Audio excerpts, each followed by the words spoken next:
Testing, testing.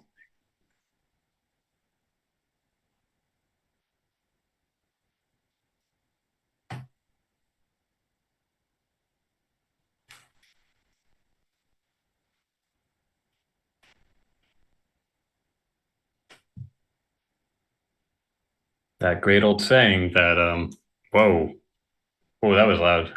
I just heard myself echo. Ooh, that scared me. Ooh.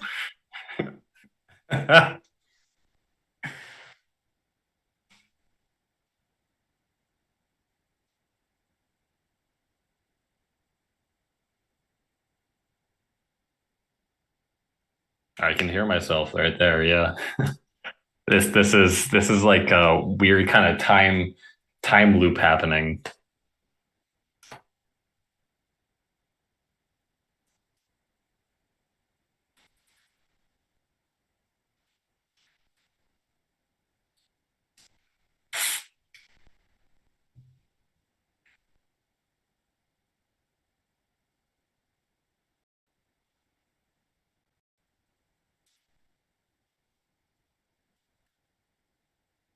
I feel like we're on an episode of Star How's Trek this? or How's this? how, Oh, I think I is it got it. working?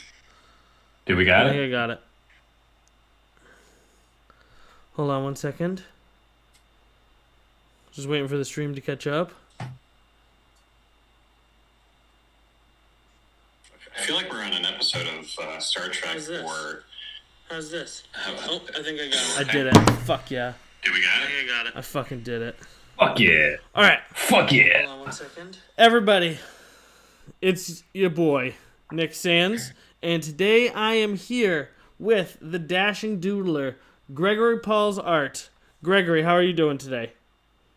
Hi, I'm doing stellar. How are y'all? Thank you so much for coming on today. I really appreciate it. Thank you for having me on so much. I discovered your art. I don't even remember who turned me on to you, but it was for an art show that I was putting on with my friend Rachel, and I, for lack of a better word, absolutely love it. I think that it's like very, like it has like a very simplistic, but also very like deep and haunting kind of resonance to it that I just find extremely appealing, and I just love it so much. Thank you. Do you actually know what's funny? I think I reached out to you first because it was a friend of mine, Michael Talbot. Shout out Michael Talbot, Talbot's art. He told me that there was somebody that was putting together a little art show up in New Hampshire, and I asked for more information, and he sent me your contact info. And it was very little, and you still came out, and we really appreciated it because, um, actually all the artists who were there, I felt like were bigger than we would have expected to turn out for our little event, and it was so super exciting for us to get some of you guys to come out and hang out, and you were doing live drawings and fucking selling your shit, and it was really really great, and we really appreciated you doing that. Yeah, it was a really great time, and it got me out of my comfort zone a bit because normally I'm just behind the camera and I'm just doing things up in my studio here, and just as just doodling along, and it's different. It's definitely a much different vibe actually doing something in person, and I enjoyed myself very much. And you were a great host, and Oh, go you on. know, no, no, for real, for real. Like, I have done other art shows before, small ones, and I didn't. I think you handled it very, very professionally, and you really cared for every single one of the artists that were featured there. So, like, seriously, thank you. Oh, it was Thank you. nothing. Honestly, I did almost nothing for that. It was really Rachel who did everything, but because I'm so loud, um, I get all the credit all the time. Rachel is amazing as well. She's so Yeah. cool, isn't she? She She's was super so fucking sweet. cool. She's like the coolest person I've ever Hmm. met. Her like hair is always killer, and she's always like dressed wicked cool. I always feel like such a loser. Um, all right, so I'm gonna read an ad real Oh, quick. come on, come I'm on. gonna read it. Don't. Yeah, but before you read the ad, come on. You don't sell yourself so short, Nick. Oh well, okay. I'm not. I'm like. I'm not a loser, but I'm not definitely not compared to Rachel. I definitely am. All right, here we. Oh, hold Uh, on one second. My son's coming downstairs. I think. Oh, hi, baby. All right, so I'm gonna read this ad real quick. Hi. Are you tired of dealing with grumpy mortgage lenders who make the process of getting a home loan feel like a root canal? Well, look no further. Empire Mortgage is the cure for your lending woes. Michelle and her team have the perfect mix of positive attitude, great personality, and industry knowledge. That's right, they've got the know how to make sure you get the mortgage that's right for you. I can personally attest to the warm family environment Michelle brings to her business. Working with her is a real pleasure that makes you feel comfortable and confident in the loan you get. Call them today to discover what sets them apart from the rest. Your new home will thank you. Here's some quick legal numbers that I have to read off that are very official, and they have to accompany any mortgage ads. And so here we go. NMLS number 1929987, licensed by the state of New Hampshire 23340 MBR, personal license number 148215, equal housing opportunity, and that's it. That's the whole ad. So, jumping back into the fray here. Gregory, so why don't we just get started at the beginning? How did you get into art? so, like a lot of creatives, you kind of catch the bug early on, and there's just something that you just get attracted to when you're a kid. Um, I had an older sibling that was very much into art and artwork, so the it wasn't too big of a leap for me to also jump onto the bandwagon. But I didn't really start making art for myself and making art for others, as I would later go on to like sell pieces and originals, until I was out of college. And I didn't go to school for artwork per se. I went. I was maybe like I graduated 2016, and later that fall, I started dabbling back into art just for myself and to find my passion again. And I started really enjoying myself. So I gave myself a goal. I said, all right, if I want to do this, and I do want to do this, I got to give myself at least 5 to 10 years of just getting at it, working on my craft, putting my stuff out there. And if nothing good comes of it within those 5 to 10 years, I can safely say I tried. And it's been a little over 5 years. It's been about 6 7 years, I think now. Right? I can't math. No, it has been 7 years now, or it will be 7 years in November. Um, but already I've been able to have opportunities, and good things happen to me, and I've had great people to come into my life and to share this experience. So it's been pushing me forward. It's enough to say that I'm on the right track. I think it's pretty interesting that you took that sort of approach to it because I feel like that's a super practical approach that maybe not a lot of people who get into the creative field think about. And it sort of reminds me of a few years ago. I kind of had a similar conversation myself. I said I'm going to give myself, right around 5 years to figure out if I think I can do creation full time.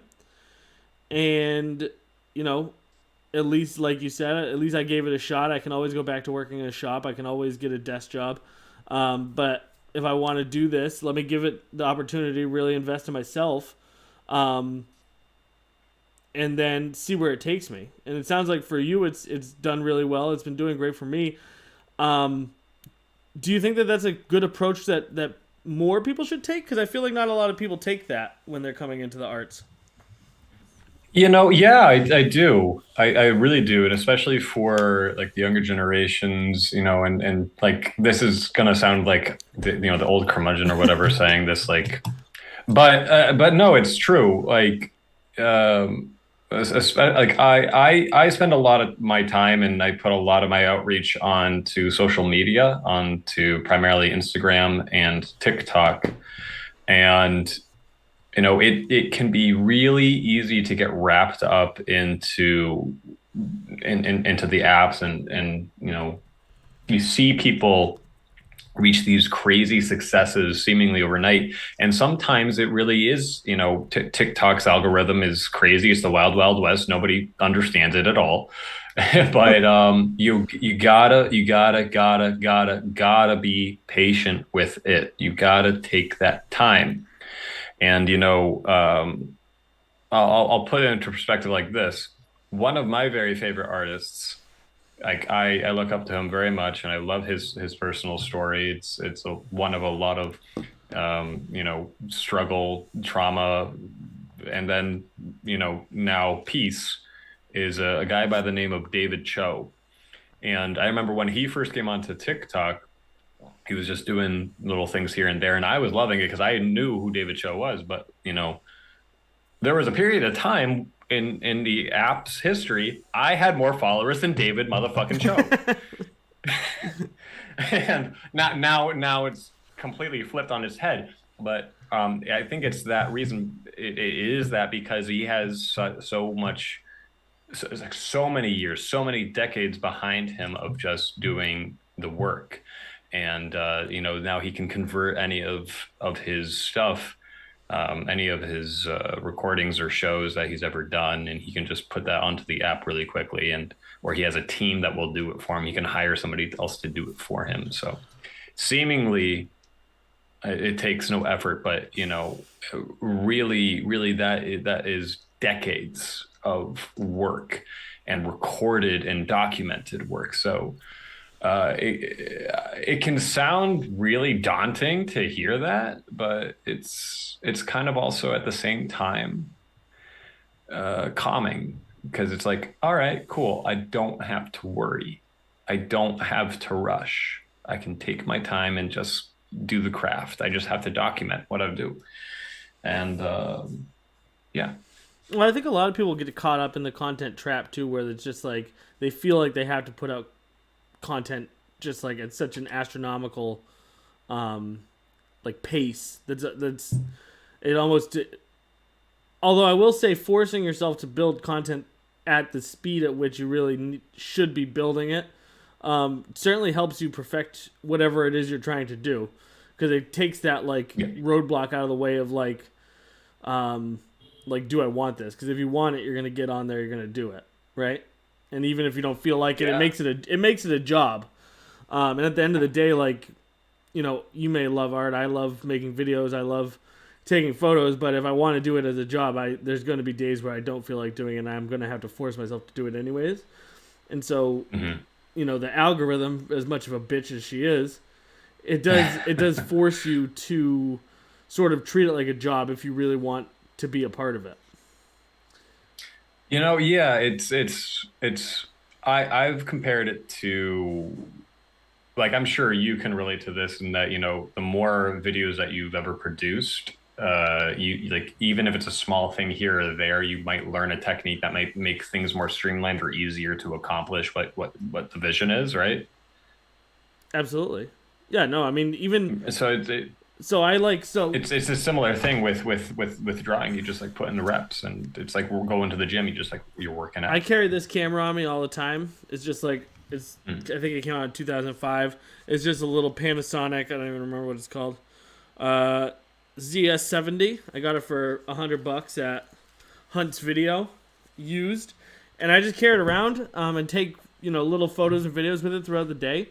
Um, Mm. and I've noticed even since I started doing that, maybe like 6 months ago, that just like my ability to frame things, my ability to like do things, capture things, tell stories visually, just and like no one ever sees the pictures or the videos that come off of that. Usually it's just that's just I play around with it myself, but just my ability to Mm. make and tell visual stories is better than it was before Mm. because I just use that even if it's just 5 or 10 minutes of practice, here or there throughout the day, or even if it's just taking a couple of pictures, you know, in a place that I've never been.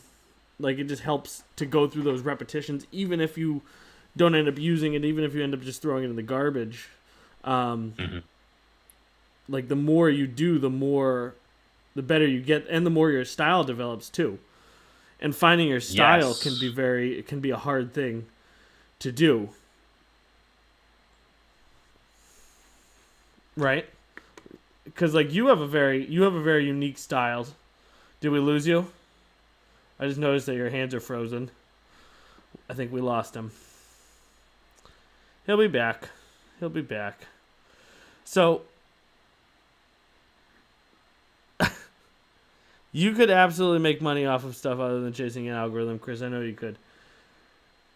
Gregory, it would appear we lost Gregory, so we're gonna give him a couple minutes to come back here. I'm gonna just shoot him a text message and see what he. And Hey, you back? yes. Okay, excellent. Where did we leave off? I don't even remember. So, style. Discovering your style. Yeah. And like And you the have a very voice. unique style. How long did it take you to sort of develop and figure out what you wanted to do with your art? Yeah, so I mean, actually, so going back to 2016, I was not doing portraits at all. I We lost you again. We lost him again. That's okay. That's okay. He'll be back, baby. He'll be back. Ugh. Yeah, the internet these days is a bitch, isn't she? Let's see. I have a good connection. Is my stream coming through clear? Which is what my doctor asked me, and now I'm asking you, Chris. Is the stream coming through okay? I'm just trying to figure out if it's on my end, if it's on Zoom's end. I had a little bit of trouble logging into Zoom earlier. I don't know if that's what it is. But something's fucky. Something's fucky in this world right now. And that's okay. Gregory will be back. Gregory? What did I just do to the background there? Oh, no, Gregory logged off. That's okay. Oh, now on both cameras. Oh, this is funny. Thank you very much, Baby Wotu. Much appreciated. Greg will be back. So, tell me, everybody out there, how you guys doing? How is the Wotu universe doing this week, baby? Chance was a big hit last week. I actually was just downloading and getting ready to put the app out on, or the interview out on my podcast, like the podcast apps as opposed to just YouTube. And I was re-listening to it, and boy, what a good conversation. That dude knows how to talk, and he has like a million good stories. Like every one of his stories is awesome. All right, I'm just gonna text Gregory here.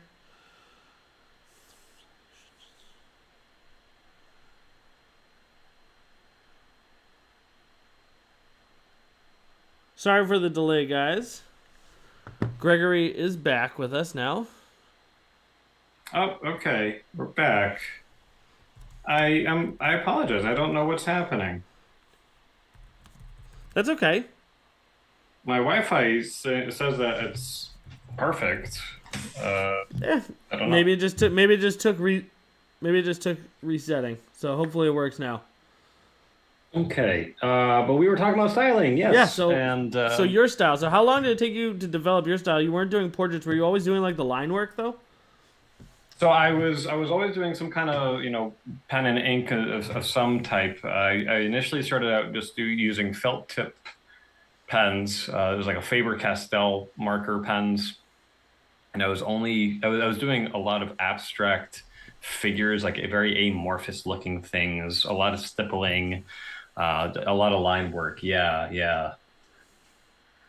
And then eventually I happened upon this one artist that was from the Suffolk, UK, and a guy by the name of Adam Riches, and he did a lot of these line work drawings, these very abstract drawings, and I liked his approach to it. It was very fluid and organic. It wasn't this whole like mapping out thing. You might see. I can do like a little example here. What like most people might see is like a circle here and then that and that, and you put the eyes here or whatever. I hate doing this stuff, What the framing? and yeah, I don't like doing it. So, I mean, sometimes I'll do it, but I prefer just having a very fluid motion whenever I'm creating. Can you So I saw him do that, and I was like, I want to try that, and I did, and I kept at it. what one thing that's very interesting about you as a person and um is that I feel like some people there's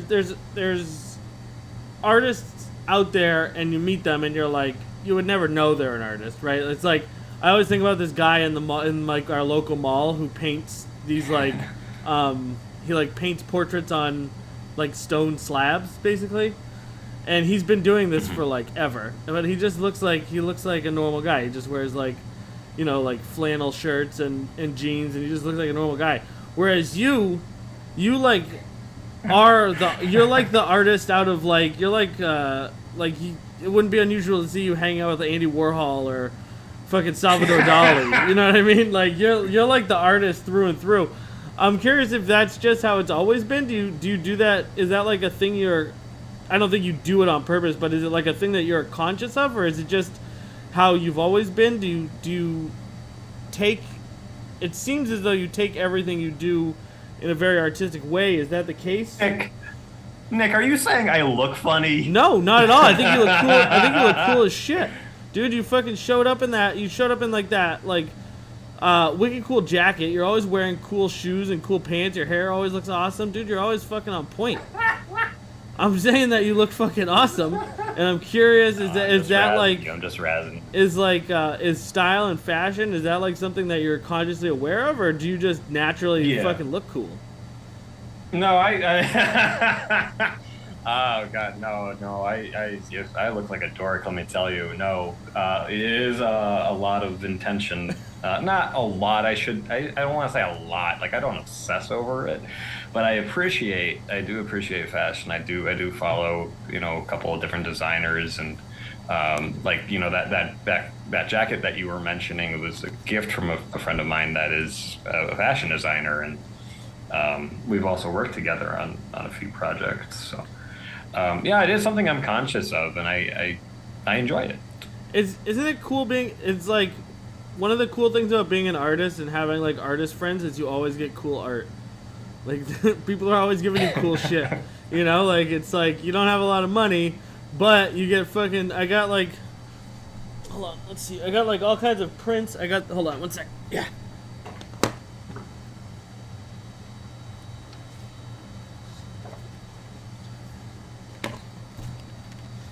This was sent to me from my friend V8 Kate, uh, like years ago, and she had done this on. She did that on like an old piece of saloon glass, um, like just a super old window that she had, and she did it on this glass, and it was like I thought it was so beautiful. That's how we like connected, and she ended up sending it to me, and it's just like I feel like that's one of the cool things about being friends with artists is like you always get like cool art for Christmas or your birthday, or people are always giving you shit. Like it's like one of my favorite things, especially like as someone who loves and appreciates art. I just love to see, or I love getting original pieces and like knowing that they're like made with love, from your friends. Yeah, and that there's a story behind it. I mean, they know that that's really cool that it was actually made on saloon glass. Oh yeah, she's amazing. She does all kinds of crazy shit. She's doing this series called She's Been Everywhere, man, where she is mixing like classic pinup kind of car style with like national monuments and like famous places in America. And she's doing it using acrylic enamels, which are like pinstriping car paints, like they use for pinstriping. Right. So like the colors are Hmm. super bold and beautiful and just like super saturated, and they look amazing. I'll send you a link to her work later, but um, I noticed you had some really interesting collaborations with a couple of people whose names I can't remember now. But you seem like you're always doing something with someone.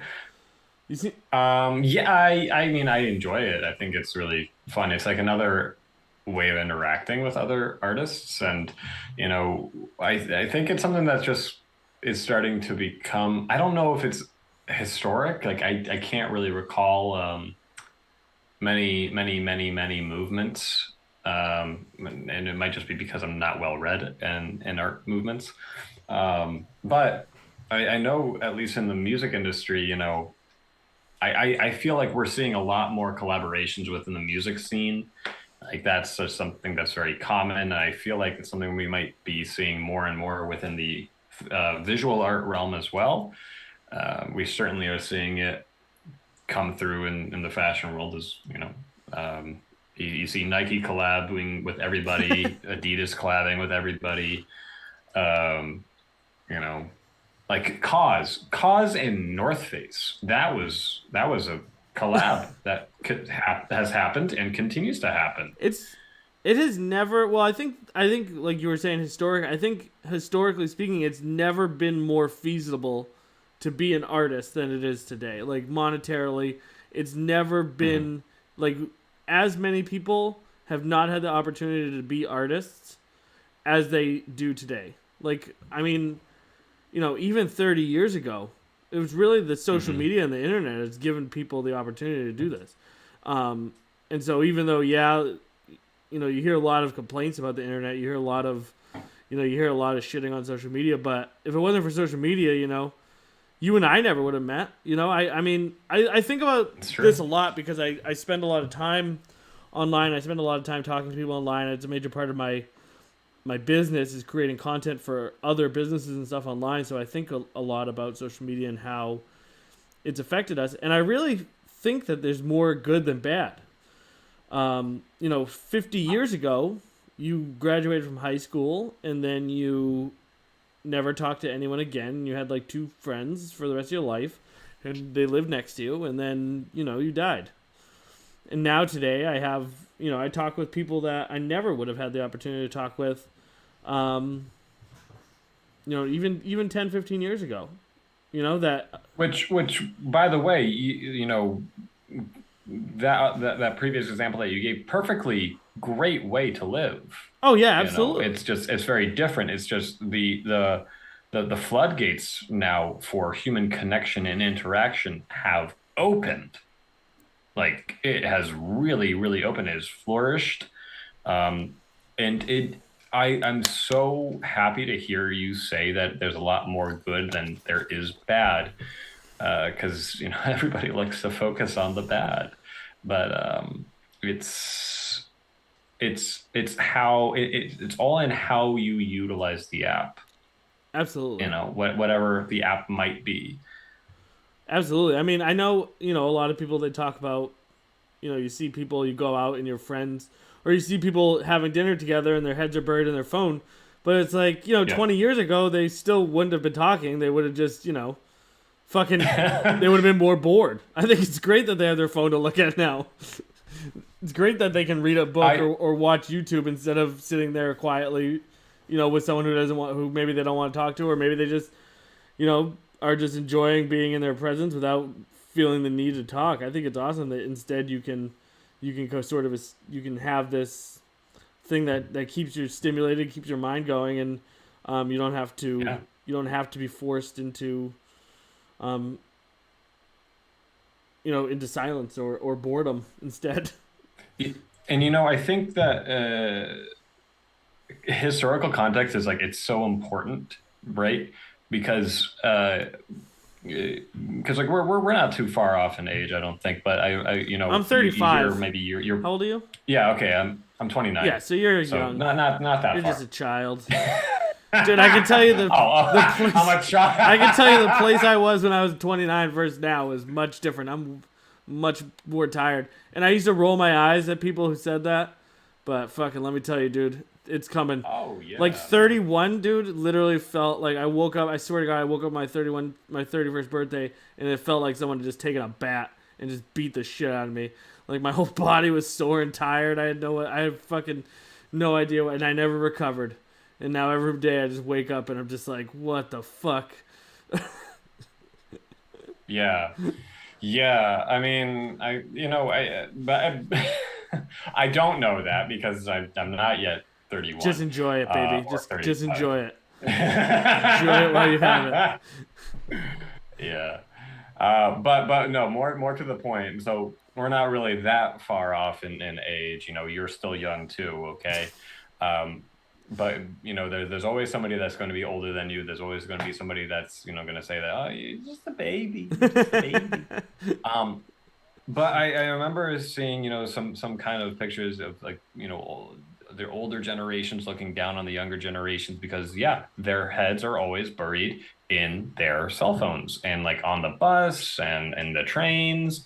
And it's funny. It's funny to me because those are the same people that when they were young and they had just gotten, like when newspapers were really becoming popularized, right? Those were demonized too. Oh yeah, I mean anything. Those were demonized. Like books, novels, fiction novels were demonized because, parents were saying it's not based in reality. This isn't real. It's all fake. You're gonna rot your brain. There's a And hilarious example of that. And do you know what a kaleidoscope is? I'm sure you do, but I just have to ask. yeah, yeah, yeah. So when kaleidoscopes like first came out, I don't remember the year off the top of my head, but when they first became widely available, there was like there was like an epidemic of people like falling off of like bridges and like getting hurt and dying because they were walking around looking through the kaleidoscope and they would just like not be paying attention to the world around them. And so like kaleidoscopes did exactly what like cell phones did today, which is just Yeah, so people funny. are just being distracted. It's so crazy to think that like, because I mean I haven't looked through a kaleidoscope since I was probably like 7 years old. And like they almost wiped us out. They almost took out the human race because everybody became so obsessed with them. But Yeah, I mean, you're exactly saying the point is that there's always going to be something else that's new that's going to cause an uproar of some kind. I just hope when I get old that I'm not one of those people who's like, can you believe these fucking kids and their VR? Yeah, yeah, exactly. All the brain implant chips, and people are going to say, yeah, no, no, no one looks at their cell phones anymore on the trains. They could use their real eyes instead of the They're optical always they're implants in their always in the VR brain. fucking those robot ladies. Right. But then Jesus Christ. Look, let's be honest. No, That's okay. exactly what VR is going to be All used right. for. That's exactly what VR is going to be used for. As if it's not already. Yeah, no, good point. That's a good point. Dude, how crazy is that? Isn't it wild? It's always amazing to me that pornography is really like 10 years ahead of everything else in the entertainment. It's always at the cutting edge. It's fucking crazy. They have like they already have dick sucking robots and stuff. Like what the fuck? What do you mean already? That stuff's old. Exactly.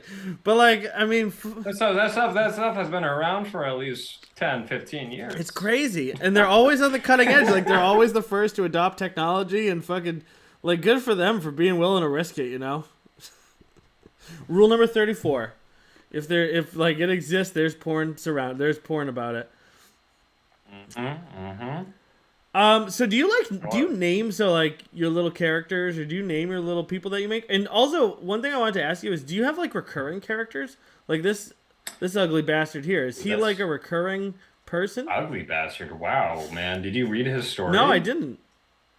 Yeah, man. I oftentimes in my Well, Instagram this post, whenever I post one of these guys up on Instagram, I always have some kind of creative writing or poetry that to go along oh, well, with it. this is embarrassing. Um, it's all good, man. Don't worry. You're just too enamored by the Dude, I scribbles. see the picture and I click You, it, and then I'm, if I'm yeah. in Instagram, I'm not in a reading mood. I'll tell you that much. Yeah, I mean I mean that's more of Twitter's wheelhouse, isn't Exactly, it? exactly. I'm gonna go with that. Although Twitter's kind of falling apart. Yeah, you think? It's fucking wild. Yeah.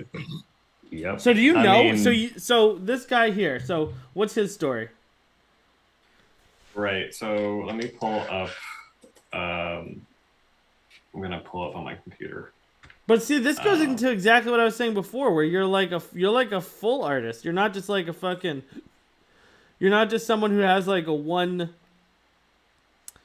Like you do the whole thing. It's like from beginning to end. You're fucking like I feel like you wake up in the morning and you're fucking like, wow, that looks so like your fucking blankets are all ruffled aesthetically, and you crawl out of bed and then like mm, I don't know about aesthetically, but sure. Oh, we lost your feed. Oh, I'm just I couldn't do it on my Oh, okay. Oh, computer, I but see. I see. I you see. still hear me, right? Yeah. Okay, so this guy here, I actually posted, I think, like shortly after Valentine's Day. So I named him Frank Valentine. And the story is kind of dark, but the poetry goes, or the creative writing. Frankly, he still misses you, and frankly, he does still care. He counts each passing moment without you in despair, and this dusty old heart, way beyond repair. The music man sits with his guitar, speaking with melodic strumming, hoping to keep your song alive. Your memory gives him the drive to carry on. This song for Valentine's Day is enough to give hearts of blue the rhythm. Damn, bro, So that is fucking beautiful. I appreciate And you come up with that. one of those for every drawing.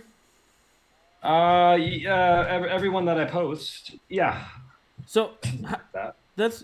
like how many times have you drawn Frank Valentine? I'm sorry I called you ugly, Frank. Now I feel bad. Yeah, come You're a on, very man. handsome man, He's Frank. he's got the blues. Yeah, no, He's got the you deserve blues. better than that. B. You're gonna find someone better. Um, um. Oh no, it's about death, man. Oh fuck. It's about death. Well, man, I can't fucking keep up with you. All right, I'm very surface. Okay. I'm very surface level. All right, I'm sure that there was all kinds of stuff that got lost in translation in that poem that I didn't pick up on. You should meet my friend Abby. She has a couple of poetry books out. She's like a poet. Does she? Yeah. She's a cool chick. You guys would get along. It's funny. I have a friend of mine who does poetry, and um, he was actually my boss he was my boss's boss. Um, but he would share poetry every now and then. I said to him, I'll happily read it. And he asked me to give him thoughts. I'm like, I'll happily read your poetry, but you got to know, man, like, I don't understand poetry at all. I don't get it.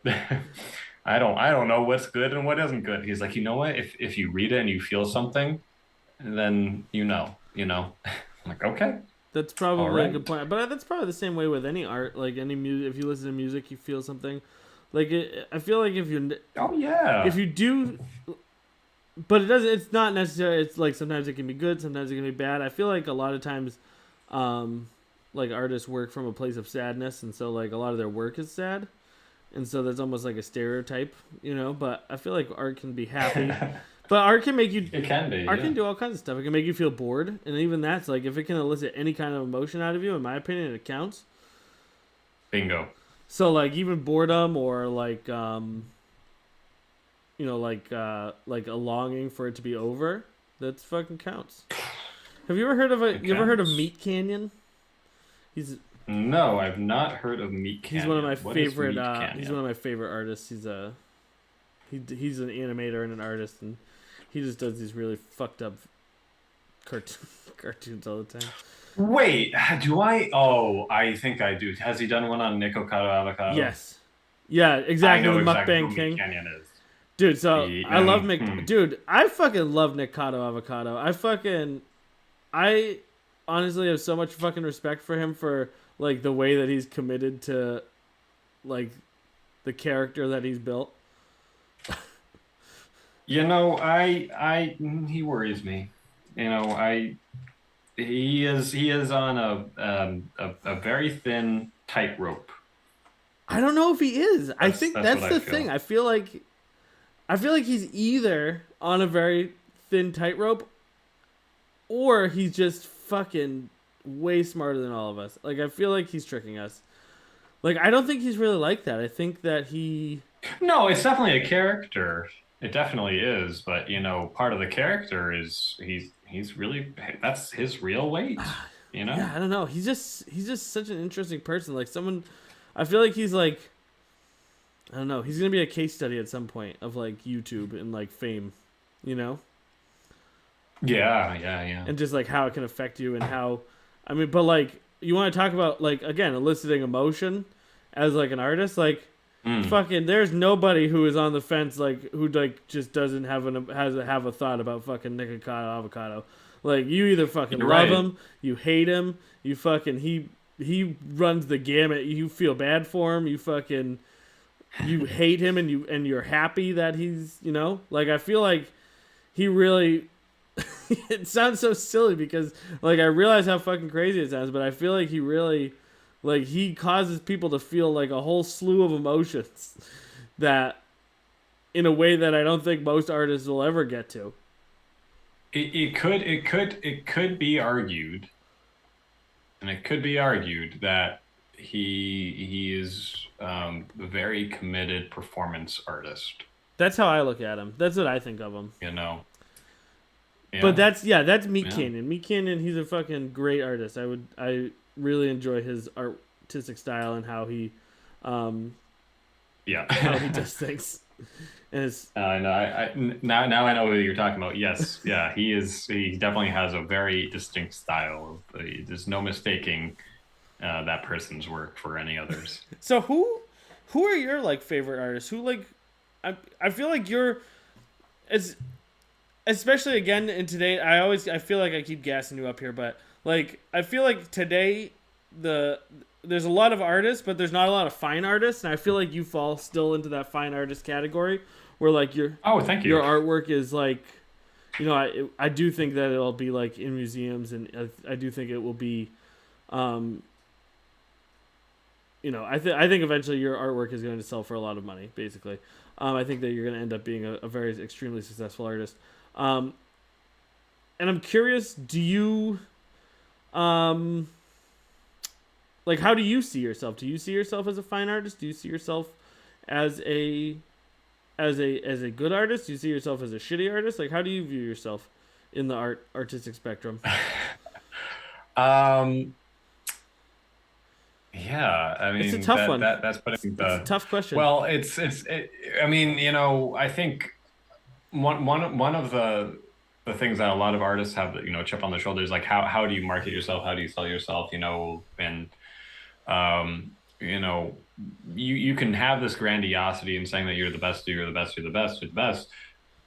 I do think I definitely am great. I think I'm a great artist, but I'm not the best, obviously. But I'm gonna say that I am because it's something to drive myself. It's a it's a weird dichotomy, right? Because I know, and I can only speak for myself here, but like when I make something that I think is good, I mean, there's some of my videos that I've made. There's some of the stuff I've done, Hmm.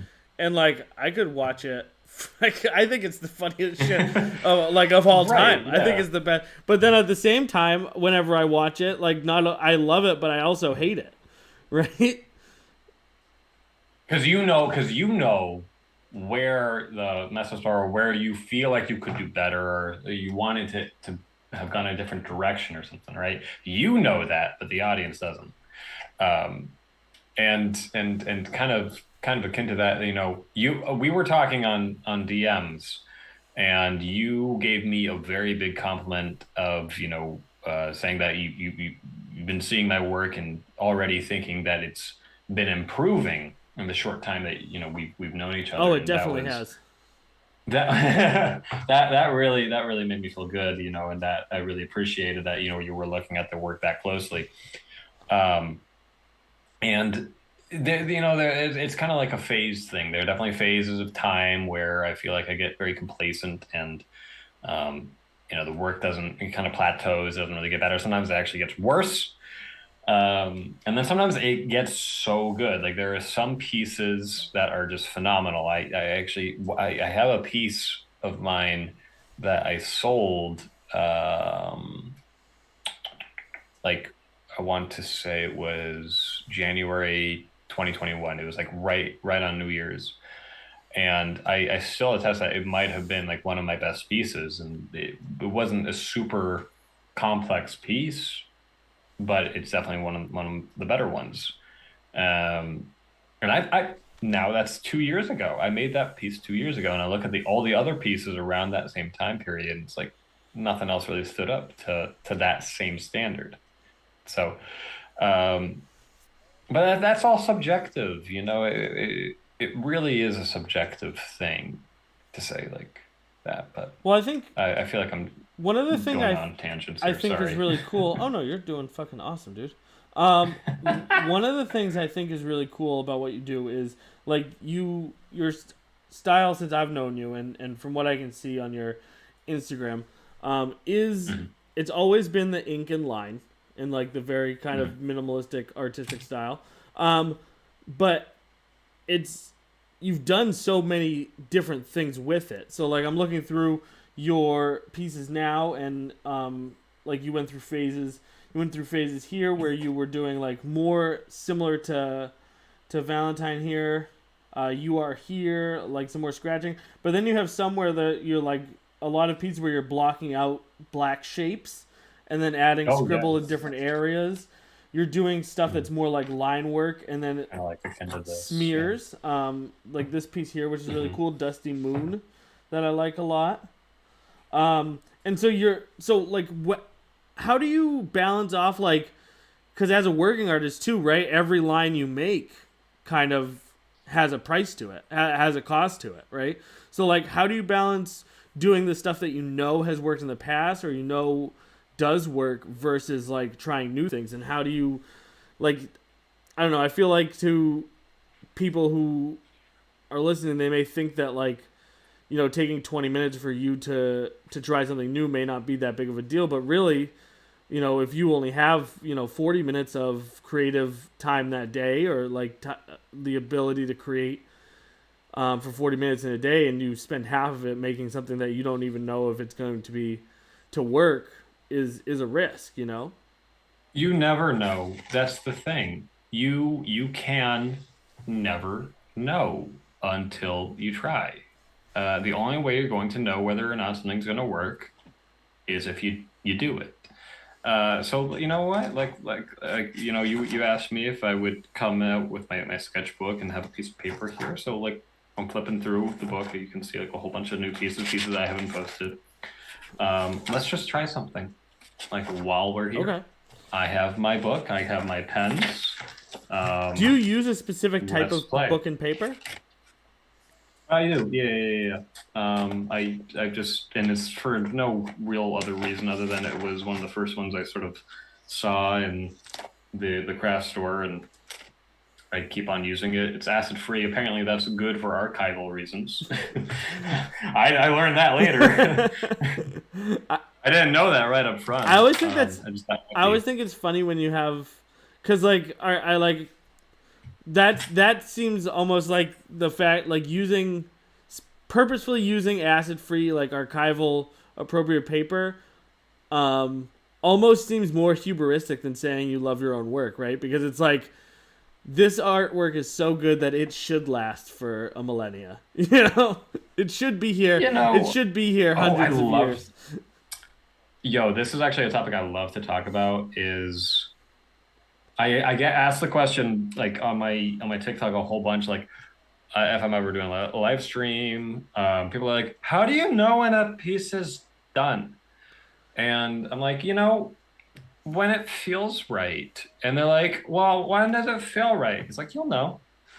And but the thing is, like, here's the thing. I don't actually think that piece is ever done. You can't ever know when a piece is really done. One of my favorite examples was Ecce Homie, Your live streams are which so was also just sorry to interrupt you, but I just wanted to get this out. Your uh, live streams are so like Bob Ross, so like so relaxing. I just like I watch them and I'm just like follow like just like I am just so chill right the now. haunted Bob I'm feeling Ross. so Yeah, chill right now. They're so relaxing. yeah, as I'm drawing like these very depressed figures. Well, I don't think they're all depressed. No, they're not. I mean, I Some of think them are very, very some content. of them are very content, some of them are very neutral, and then that doesn't necessarily mean sadness, right? Like sometimes Right. just being in a relaxed state. You did a hopeful perversion is my favorite piece by you. I think it's so good. Oh yeah, the devil Yeah, horns I think there. it fucking rules. And they're like they have like sort of like a very calm countenance, and I have to remember if it's the one I'm thinking of because He's there's a looking up, few. and it almost feels like he's like contemplating Yes. his where he's because he has the devil horn, so it almost feels like he's thinking about like what he's where he's come from, what he lost, but that he's not in a like he doesn't seem sad. Yeah, I have it in this And book now that I here. know about the words that you wrote underneath it, I'm gonna see if I'm right. Yeah, actually I was. See, I had it here somewhere. My back to what I was saying. There was a piece, a historical piece of artwork, like from hundreds of years ago. It was Italian, I think, called Ecce Homi, which was like a painting of Jesus Christ, and that's just a very. It's not in this book. Okay, whatever. Cool. I lied. I'm a That's liar. okay. Caught me It's lying. so Oh, maybe it's in this book. It might be in this even though book, you're a actually. big Now that liar, if you guys just go over to his Instagram, then while you're looking for it, while you're looking at it, just give him a follow, and his TikTok. Um, so what's it called? but yeah, Etchy like it what? was Ecce which I don't know. It's something man. And it was, every now and then these very, very, very old pieces of artwork need to be restored. But the person that did it is, not a professional restorer. And she tried restoring it and it came out terrible. It was a huge scene. People made such a hub about it. And people were saying she shouldn't have touched Was it. that It the one was, that the lady took off historic. the fucking wall at like her local church? Something like that. Yes. Yeah, yeah, yeah, yeah, Yes, yeah, she yeah. took that and Right, it was a right. fucking super Everybody. famous painting and she just took it off the wall and brought it home Mhm. to fix it up. But here's my question. Here's my question. Was it super famous before she did that? I think it was Because done I by didn't a know I about. think it was done by a very Here's the famous thing. artist. I didn't know about that painting before she tried to restore it. Did you? That's fair, but I mean, That's what I'm saying. So, and here's the thing is, thank God, it was documented, like it was recorded and scanned. So we will always have an image of it, even if we don't have it now. Okay, I don't know what book it's in. Anyway, it's on my so Instagram. I love that like you already this is like I'm awful at drawing. This always already looks more like a person than anything I've ever drawn. So carry on. But yeah, I don't know. I mean, But so like it has art changes over time, and it became like it was relevant when it was first painted, I'm sure, but there was a long period of time where no one gave a shit about it. No one cared. I'm so sorry, Jesus, but no one cared about that painting of you. That one out of millions. But the moment that she touched it and fucked it up, people started to care again, and it became relevant. I think that makes sense though, right? Like, you wouldn't take the Mona Lisa and fucking just give it to some old lady to clean up, you know? Like, I think that I understand what you're saying, and I don't know that like that piece deserved to because I think where this came from was that we were talking about the archival. Right.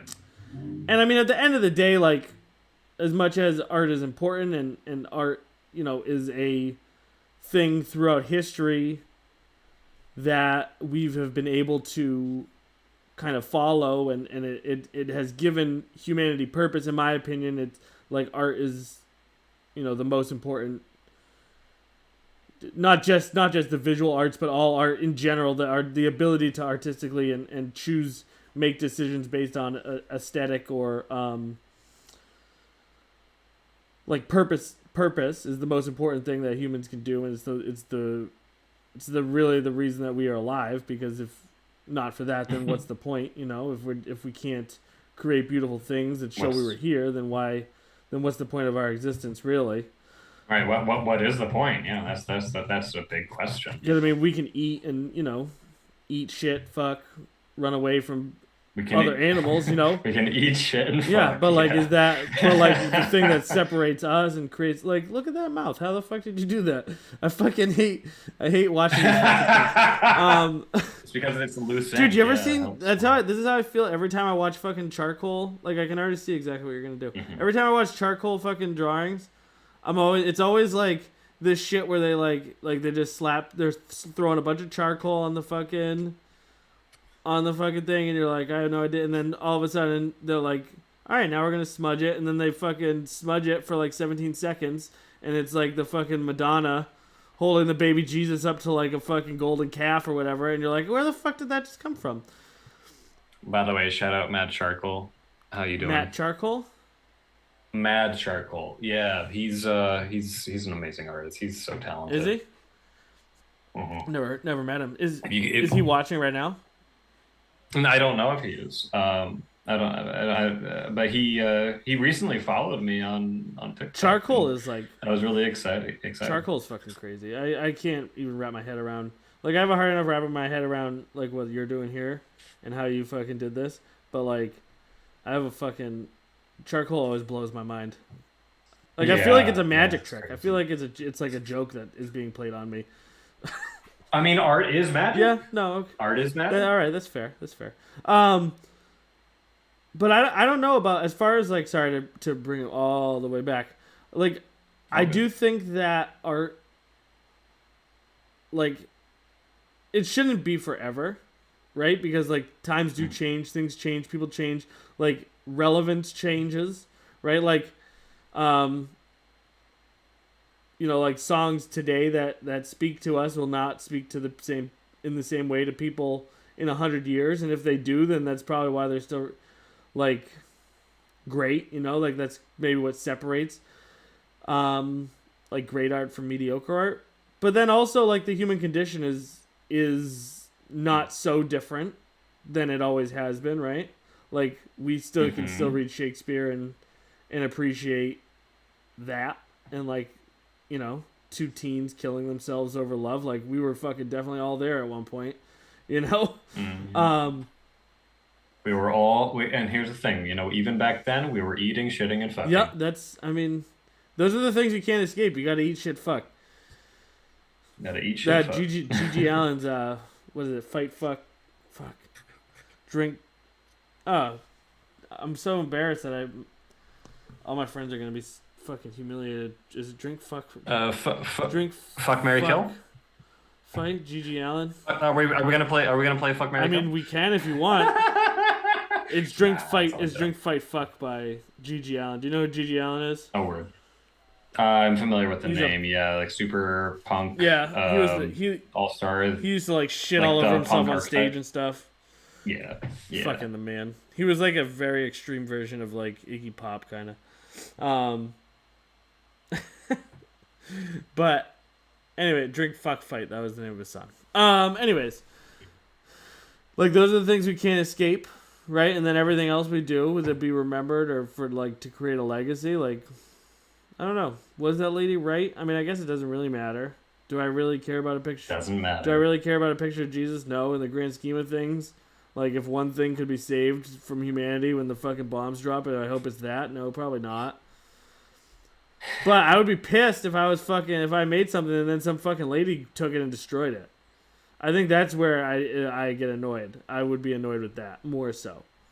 Cause like, how would you See, like this it? is where okay, ask your question. I like imagine if I was like, I don't really like what Gregory did there, and I took your sketchbook and then I fucking gave this guy and made him smile instead. Just you know what? Here, you know what we're gonna do? Are you gonna make a This is happy gonna be one? fun. I was gonna ask you to make a happy one next because you said you were gonna try something new. Oh fuck, you're right. Okay, you ready? You're gonna like this Oh, one. this is like when they stuck the banana to the wall. Oh, see, that's nice. I like that. I would buy that. I would buy that. A little You nose. should tape that down and then see if you.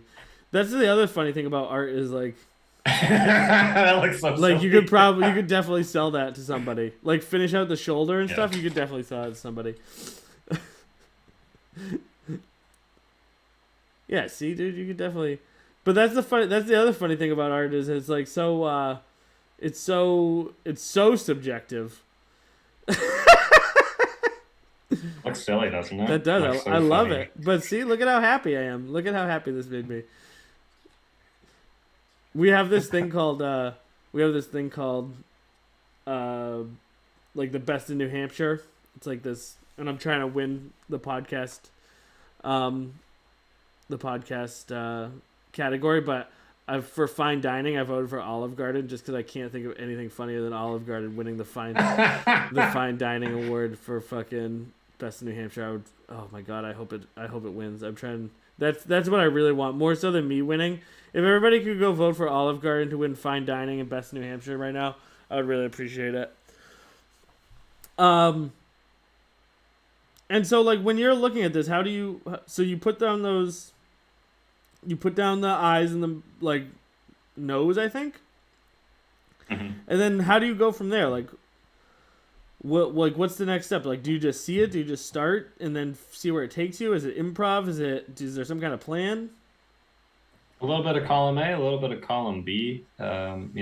Each piece is going to be a little bit different, but I've been around the rodeo long enough now where I kind of have the ability to steer the ship in different directions, and sometimes it works out really great, like this piece.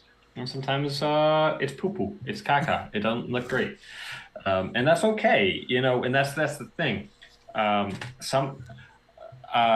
Sometimes it's gonna suck, and you gotta be okay with that because if you're ever driving, I don't know if you're familiar with this, but in Massachusetts, there's actually a place called Cool Town, and it's a totally not made I'm the up mayor. place. Nick is the mayor of Cool I'm Town. actually the mayor. So And is it not also the case, Nick, the mayor of Cool Town, that Stupidville comes right before Cool Town? yes, right before, right after, Yes, and actually always. there's a lot of shared parks and stuff. But yeah, all that's to say is, you're gonna have to look stupid sometimes before you can actually look cool, and that's just the way that it is, and that's okay. You gotta be all right with that. What's funny is that's like the one skill I have that I was blessed with from a young age is just like I swear to God I like don't feel embarrassment. Like I never feel embarrassed. Mm. I don't even really know what that feeling feels like. Oh, way to rub it in. Whoa. Well, it's weird, right? Because like I just I've never really had that emotion before, and so like Mm. I have no problem trying stupid shit. I don't care. I always tell people whenever like the other day I was at a PTA meeting, I told everybody I was like, if you guys have questions and you feel stupid asking, just I can ask them. Just let me know what they are, and I'll ask them for everybody, so that way, like they get asked and you get your answer. Like I try to always do that in situations that I know people get nervous speaking in public.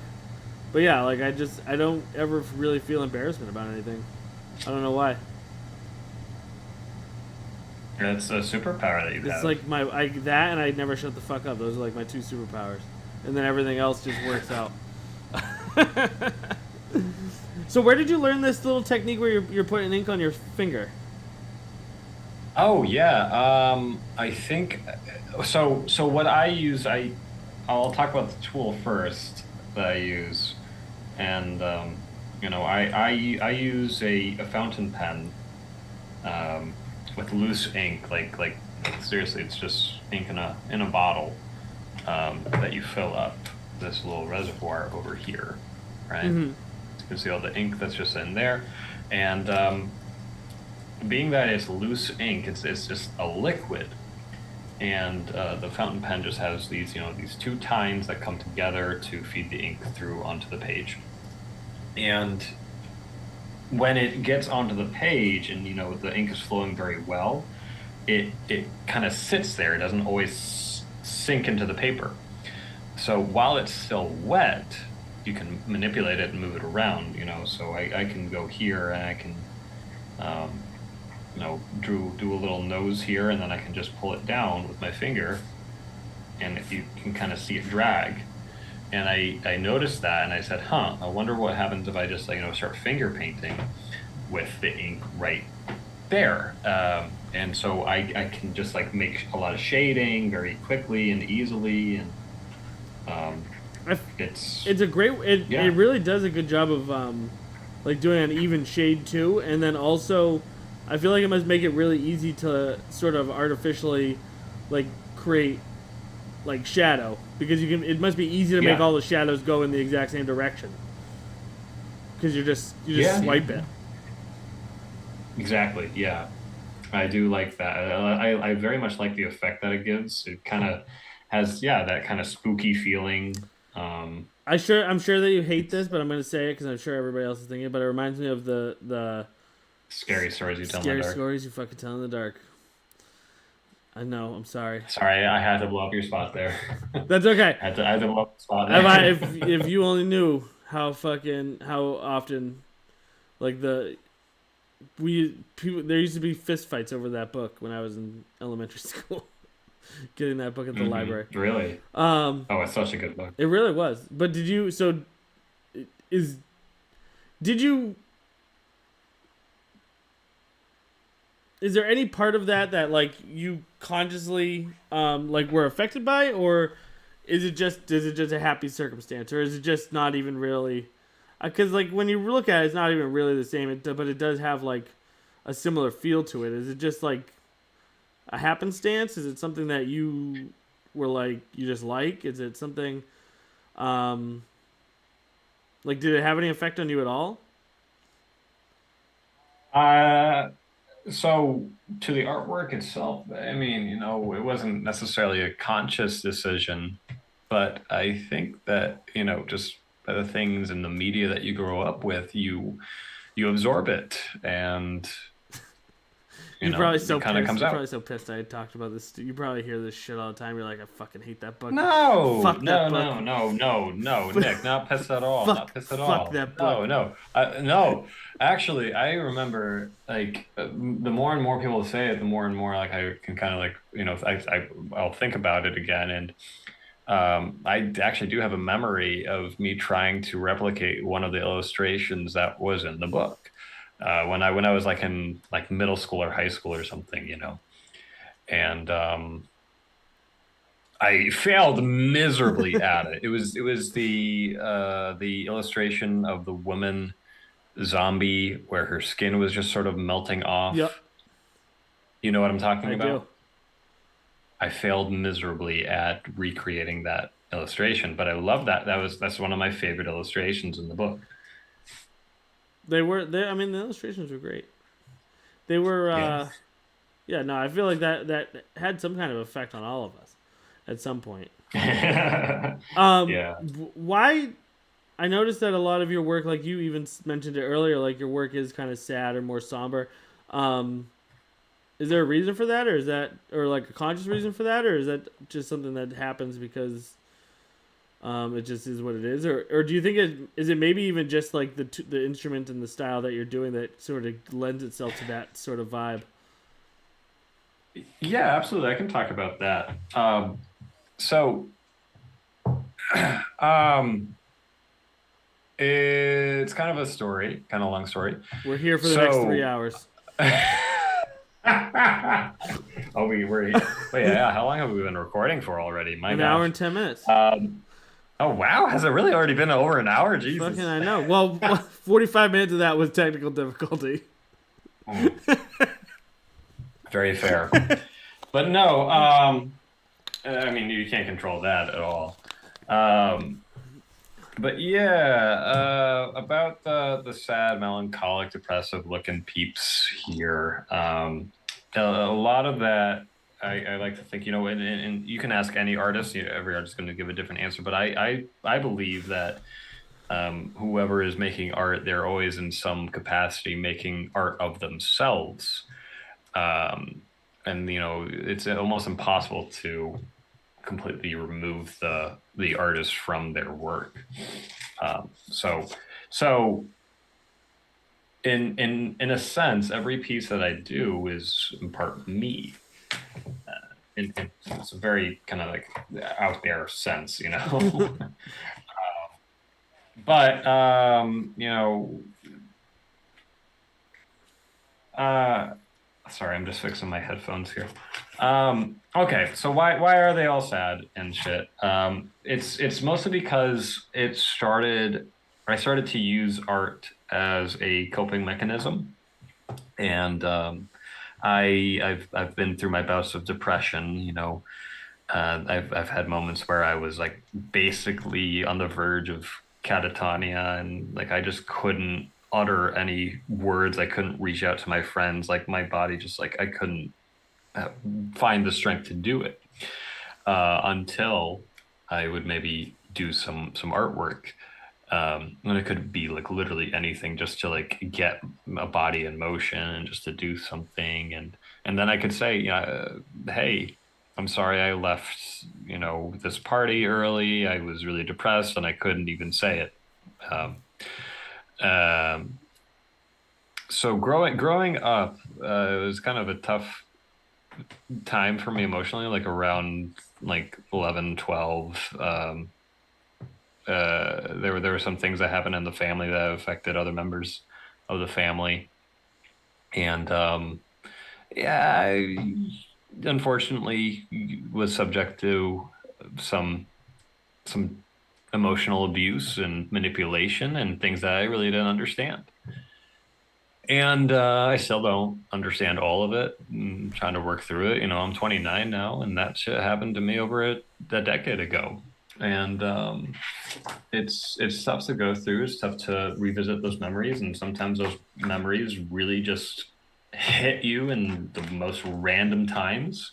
Trauma fucks you up like that. But it's in a weird way, it's given me strength and resilience because I'm still here, baby, and I'm still doing what I'm gonna do, and I get to connect with really great people because of that kind of thing, and I get to tell a really great story, and I get to possibly be somebody for other people to look to that might be in despair or might be wanting to give up because shit gets really hard. Um, it's possible, you never know. Well, absolutely. I think anytime, in your work, you can definitely see that sort of thing, and it always feels good when you're battling sadness, battling depression. It always feels good to know that other people have gone through it too, and they made it out of the other side, or Yeah. maybe they haven't and they're still battling through it. But it's always as much as it sucks, to say it always feels good to know that there's other people going through that sadness too, because then that can be isolated. That's an isolating feeling when you're sad and you're scared and you're Yeah. you're depressed. I mean, I've had many bouts of depression myself. You know, thoughts of suicide, and um, I've lost a lot of friends to suicide. I've lost a lot of friends in my life to, what boils down to at the end of the day is just sadness that, like, there's really not a answer for, right? Sometimes we're just sad. Sometimes we feel the most sad during the happiest times of our lives, or what should be the happiest times of our lives, which adds to the guilt and the fucking misery of feeling shitty, you know. Yeah. And so And you know, Nick, I want to thank you for you one asking about it, and two also about your willingness to also share your experience, because I don't think that men do that enough. You know, we're seeing people do it more, but really, thank we you. definitely don't. I fucking cry at like commercials and stuff though, so I'm a little bit of a weirdo. So I've always been overly expressive of my emotions. It's something that I've always I've always just done. I don't know why. I just I can't shut the fuck up about them usually. About what Just again? about my emotions in general, how I'm feeling and emotional. Oh yeah. I'm very I always wanted to be like one of those cool stoic dudes, but I'm not. I'm just fucking like whatever's going on in my head is like plainly written and expressed out in my body and my speech and my mind. If I'm sad, I'm always like a cartoon character. I'm like, you know. But when I'm happy, I'm like, ah. Like there's no middle ground. It's one or the other. I Mm, really just wanted to point out I mm. really like this piece here, specifically the shadow. I thought that's a really cool touch that you added to that. Um, but yeah, no, that's a bitch. It's a bitch, and I think that that drives a lot of people to art though is sadness. Like I feel like if you tallied it up, there'd probably be a lot more sad art than there is happy art at the end of the day. You know, I think that there might be a reason for that. I think you know it's like again I've said it was like a therapy for me. It allowed me to be able to talk about these sort of things, you know, because I wasn't, I'm still unfortunately not going to therapy right now, but it was my therapy to be doing things like this. Um, because it's better to have it out on a piece of paper or on a canvas or on your computer if you're you doing digital work. It's much better to have it in those places than to keep it inside. That's right.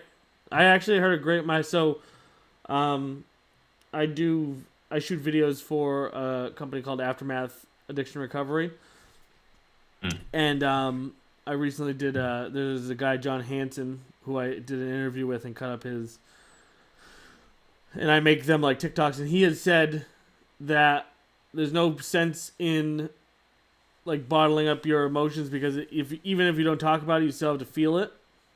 So it's not like if you Mm. don't talk about it, the emotions go away. They're still there. Like you still have to live with them. You still have to live through them. And the only way to get on the other side of them is to like accept, allow them to be felt and allow them to be dealt with. And so Yeah.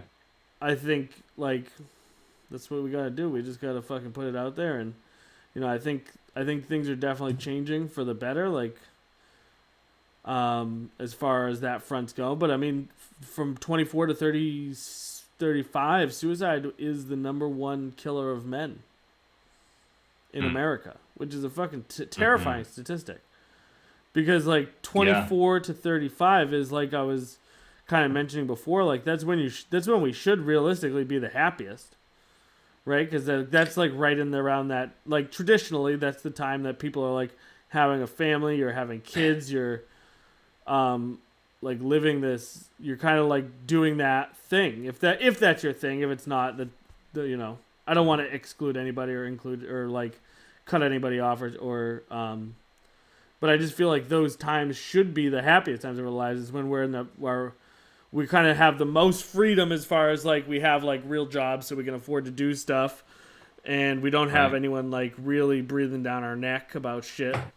And then we'll also have like the physical, or hopefully the majority of people will have the physical ability to like they're in the best physical shape they'll ever be in. Like they have the least amount of You health know, problems. I think though, I think okay. So my dad was a defense attorney for the better part of like 40 odd years. And one of the things that I learned just being in proximity to him is that language is very important. And I think that words are very important, and the words in which we use can actually like be very impactful. So I think it quite interesting that you say should. You know, this time span is the time where you should be the happiest, and you know, these are things that occur during this period of time. But I think that that sometimes can be what can actually end up being the downfall is to have that frame of mind of like this should be where I'm most happy, and I'm not. I'm doing it wrong. I might as well give up. You know, Absolutely. I think that can be where people get fucked. Well, I And think that there's a lot of guilt. um, Then there's a lot of guilt exactly. They start to feel down and out, because and I know that happens with me. uh, That happens with me a lot. If I'm feeling depressed, I'm feeling sad, and I look at my family, and I look at the life that I have, and like mm, how fucking amazing it is, like, and then I feel like shit for feeling bad. You know, like who, right, like right. why do I have the right to But fucking be you depressed? put a judgment onto it. You put a judgment onto it, and I think that you know when you start putting like a judgment onto it like that, you know, the good a good question to ask, I think, is what are you looking for? Like, what do you desire? And you know, if you were to have a family, if you were to have a wife, if you were to have a husband, if you were to have a spouse, and you were to have kids, like, what does that get you? Why? It's like, oh, well, because you know, I'll be happy if I have this. Okay, why? And you know, uh, so some people can't physically have kids. Um, like it's just not in the anatomy there for them, and they start to feel really bad about that, and that can also lead to depression. But it's like I think I remember hearing there was some celebrity that was being interviewed, and she was talking to her therapist, and like she couldn't have you know kids naturally, and she started getting really depressed, and they were like, what would it get you? And it's like, oh, love. It's like, okay, this might not be the option to get love. Are there other options that you can get love from? Well, and it's not to like shit on it. You know, it's just to be really real. No, Is absolutely. that you I know was if the reality is just to say like she can't physically have kids like that are her biological children. You know, what are there other options to having children? Absolutely, there are. Are you willing to explore it? Well, I don't know about it. Well, it's like, well, honey, you know, what would having a kid get you? Love. Oh, great. Can you love a kid that, you know, you raised? Would you be their mom? Yeah, sure. Okay, great. Then there you go. You know, there are many ways of being happy. I think that when we pigeonhole ourselves and like there's like only one way I can be happy, it's like, well, then if there's only one way you can be happy, you're giving yourselves many options of being unhappy. Why are you doing it to yourself? right. Well, I mean, we are now too. We're kind of going through a time when like a lot of those old traditions are kind of falling apart, right? Like it's like home ownership is an excellent example. Like I was lucky enough. I know how lucky I am to have been able to buy a home. Like, oh fuck, what the fuck?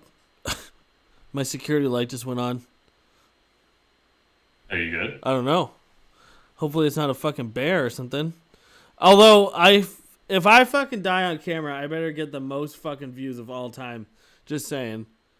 You gotta fucking pump. You gotta share this shit if it goes down. All right, I hope it's not Cocaine I don't Bear. know. I hope it is cocaine. We don't need a No, I Cocaine hope Bear it is too. cocaine bear. What a way to go. Oh, Um, but yeah, like we sort of having like the rug pulled out from under us here, and a lot of the old traditions, a lot of the things that we should quote air quotes on that. A mhm, lot of things we should be able to do at this time in our lives just aren't in the cards for a lot of people. You know, home ownership is a big one that comes to mind, but even mhm. like marriage, like you know, I am married to my wife, but we are not legally married. I love my wife, and so in such a way that I don't want to be with anybody else, and so you know, we kind of had the conversation like, you know, do we need to get the government involved? Like, is it going to make us love each other more? And we kind of decided no, it wasn't, and so we just decided that saying that we're husband and wife is enough for us. Um, but a lot of people aren't. So we're looking at breakdowns of things like that where like the traditional idea of marriage is kind of falling apart. The traditional idea of having a home, the traditional idea of having kids at a certain time, or it's all kind of going by the wayside for Mm-hmm. various reasons. For various financial. Unfortunately, a lot of them are financial reasons. Um, Yeah, yeah. and so we got to look at that, and I think that is driving a lot of sadness and depression in our sort of age bracket. But I also want to say, sorry to keep talking, but I also want to say that like sometimes it's okay to just be fucking sad for no reason. Like there doesn't even have to be a reason for it. Like sometimes you're just fucking sad, and that's okay too. Like you don't have to. Um, there Mm-hmm. doesn't always have to be a fucking reason. Like you don't always have to track down the reason and try and fix it. Like sometimes you can just sit with it and fucking let it like feel that too, because that is a part of the human emotion spectrum, and like it's okay to Yeah. feel that, and it's okay to have those fucking issues. Yeah, yeah, 1,000%. A lot of people are, I think where people get into trouble is where they try to stave off that, um, the sadness. They try to run from it and escape from it. But sometimes, like obviously, sometimes in your life you need to just get shit done, and to keep things running smoothly or whatever, being able to pay bills, being able to do maintenance on houses or whatever. But there are some times where you just need to surrender to the fucking sadness, and you just need to um, you know sit in a hot shower and just think about Sometimes life. you just gotta cry, baby. Um, Sometimes you gotta watch a sometimes fucking you just gotta Netflix show and cry, cry. and you gotta have a tub of ice cream and some Oreos and maybe some wine. Um, it's or tea. Have some fucking tea. Do you enjoy tea? Drink tea. Yeah, right. you Sometimes know, you just gotta fucking force um, yourself to go outside and lay in the sun, yeah, yeah, and it's not easy. and that's not, And it's not easy to you fight. know, Sometimes it's not easy to deal. And like at the same token too, like I think a lot of times the talk around depression is that like we need to rely on other people to be there to help us, but it's not always fair to other people to expect them to be there to help you either. So well, on one hand, life, you can ask for help. I think it is always empowering to be able to say, "Hey, I'm feeling sad. Hey, I'm feeling depressed. Can I have help?" But also to hold within that, the expectation that somebody might say that they just can't. They can't help you in that moment, and sometimes that really fucking hurts to hear that. Yo, you feel alone. You feel like there's no one around. But guess what, baby? You got yourself. You do. You always have yourself. You can treat yourself like a best friend would treat you. Be your own best friend. Who's stopping you? The you government? have a great voice, by the way. You should do like fucking. You should do like I should do podcasts, you think? yeah. You Should should I do do podcasts. podcasts, For Nick? some reason, the only word that's the only thought that's coming to my mind is 900, but that's not what I'm thinking. Like the 1-900 fucking phone lines, but that's not actually what I'm thinking. I'm thinking of like ASMR. Fucking what do you call that?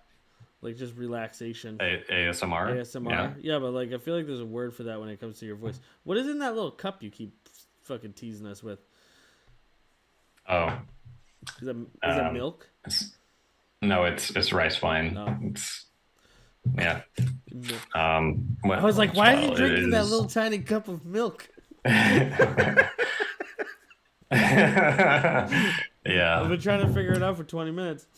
Um, It's because I'm a big old I baby. just I'm a big baby. love dairy. I am sweating like a pig right now. Oh,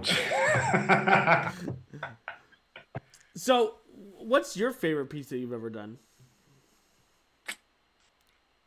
it's not even done yet. It's it was my like it's not my first commission, but it's like my first big boy commission. It's a piece that I'm doing for a collector of mine. So she actually found me on TikTok one day when I was doing live streams, and she just kept on following me and kept on investing in what I was doing. And then she bought the 12th piece. And I reached out to her and said, "Hey, so you just bought another piece. Have you ever thought of buying something? Have you ever thought of having like a larger piece by me?" And she's like, "Oh, yeah, I'd love that." I'm like, "Cool." And then you're like, fuck, fuck, fuck. I didn't expect you to say yes. No, no, I was like, I mean, if she said no, like, what's the worst that's going to No, I happen? She know. says no, okay, It's almost worse cool. when people say yes when you don't expect it, honestly, because then it's like fuck, I was not prepared for this. I expected you to say Well, no. no, I was really hoping that she would say yes because I want to do something bigger. I really wanted to do something bigger, and that relationship allowed me to be able to do that. And I'm still working on it, but yeah, it is. The only thing I have it titled as currently is 36 by 72 or 72 by 36, right? Because those are the dimensions of the Wow, piece. big It piece. is 6 feet tall by 3 feet wide, and it is What a the fuck? big What the fuck painting. kind of house does she have that she's gonna display this in? Well, yeah. So we were talking, and she, I said, okay, like where would you put it? And she's like, oh, I put the PC. I'm like, oh, on that wall. How big is that wall? And she told me the dimension of the wall. I'm like, okay, okay, that's a big wall. Let's fill it. That's awesome, dude. That's a fucking. That's got to be a good feeling though. Like, is it is it strange kind of going from normally working in the smaller area to like having to blow your work up like that? Oh, it felt so Yeah. good, man. It felt great because I was able to utilize my whole body and in doing the painting process. So I really got to get into it. And there were, I'm still not I haven't finished it. I've been working on it for about a year and some change now. Um, and I just remember thinking like I would just there were a couple late nights where I just be playing some music and have very moody lighting and just being the quintessential artist. Um, but it's been feeling really good and like I said, like I had been desiring to paint something big, and she gave me the opportunity to do When you that. say paint, are you still using your typical ink and pen, or are you doing it with actual paint, or how are you doing it? No, I paint also. Oh, do Yeah, you? I've been doing acrylic painting. Like I was dabbling in acrylic painting before this commission that I talked myself into, kind I of. don't think I've ever seen any of your paintings. Oh yeah, I can. Hang on, maybe I can show you one. Do you have any on Instagram? Oh, I don't think you do. hang on, I'm moving through my apartment. Okay. Sorry. Um, do I have any on my Instagram? I have a few. Yeah. Yeah, handsome devil boy is on my Instagram, and it's actually also on my website, gregorypaulsart.com. Selfless or selfish plug here. So what? How do you balance off like keeping Let me show you your actually. originals versus getting rid of your originals and like how do you balance off like that kind of thing? Oh, that's cool. Oh yeah, I have seen that. Okay, I like that. So how do you balance off like holding on to originals versus selling prints? Like how do you decide which ones you're gonna let go of and hope that they come back to you or don't come back to you, or like how do you balance that kind of feeling off? Um, Somebody says I want to buy this. Can I buy this? And if I want to sell it, I sell it. you What know. what's the price for like an original Gregory Paul? They range. They can range from there's a big range. There's a very big But range. like for like Very big range because you guys were talking about all my art here, so it could be. It could be anywhere from like if we're talking like a print, I apologize. you When I know. think of your art, I think of like literally just these in your notebook. These sides. 'Cause this is all that Yeah, I no, see. I'll just give like the general range because like again, it's a big range, and I think it will paint the picture of like But the variety that I have. Again, accidental play on words there. Y'all don't know this, but I think it was before we were even streaming here. I made a comment about Nick's demeanor and how he's just very gregarious because he was just like, "Oh, you prefer Greg or Gregory?" I said, "Oh, I don't. I'm very bad at telling a you're story, doing but like great. it was a really funny moment because I didn't mean to do that. Like it just happened too. It happened like You've before had we a couple started the more stream. that I let pass, but I'm always on the hunt for them. I'm always looking out. I'm always looking out for them because Yeah. it's always a good it's always a good thing to do. People, let me tell you, Yeah. if you want to fucking endear yourself to people, you want to make friends in life. Like whenever you hear little puns or like little jokes like that, always throw them out there because they almost always land and people almost always appreciate them. Hmm. Like the that's what she Yeah. said, classic. That's what she said joke. Fucking, I don't care who it is. Like if they're under 70, just throw it out there because they're gonna appreciate it. Like it always Hmm. lands, even in business settings and everything. I do it all the time. Never misses. Okay, Michael It Scott. never misses. I'm Okay, telling you. Michael Scott. I'm telling you, it never misses. Or like I remember when I was in health class when I was in high school. Uh, I used to we were doing like the sex ed stuff, And anytime the teacher said penis, I wouldn't laugh, but I would go, and then like the Yeah. whole class would laugh. And I always thought that was funny that you Hmm. just like everybody's thinking it like that. Everybody thinks that their thoughts are original, but everybody's thinking almost the exact same thing you are. So if you just say it out loud, people Hmm. appreciate it. Yeah. Yeah. Yeah. Which I always think is It's it funny. is funny that people that because I do it too, and even though I try to be aware of it, but like people do think their thoughts are original, but they're almost never you almost never have a real original thought. Like if you're in a room with 20 people and you hear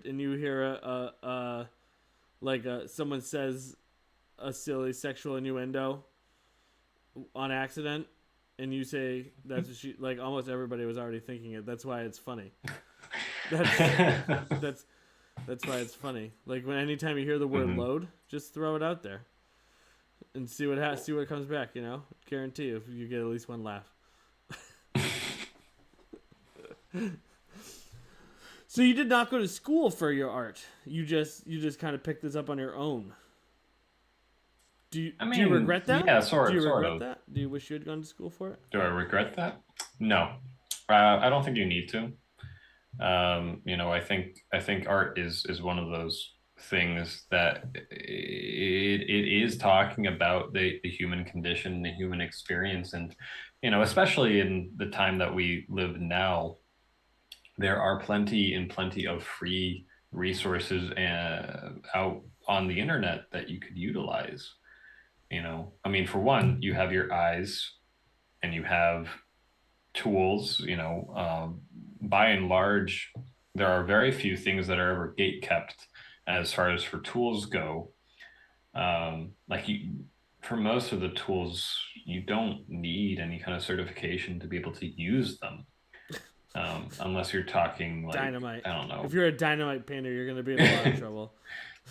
Ooh, yeah, yeah. I'm sorry, dynamite Sorry, painters or dynamite. anybody that is an aspiring Dude, dynamite there's definitely painter. people who dynamite paint. You just take some dynamite and you throw it in like a bucket of paint, let it blow up, and then whatever fucking paper it lands on, dude, that definitely Dude, let me tell someone you, definitely does that. there are so many different mediums for art that you don't even know about, and they are That sounded like a weird, threat.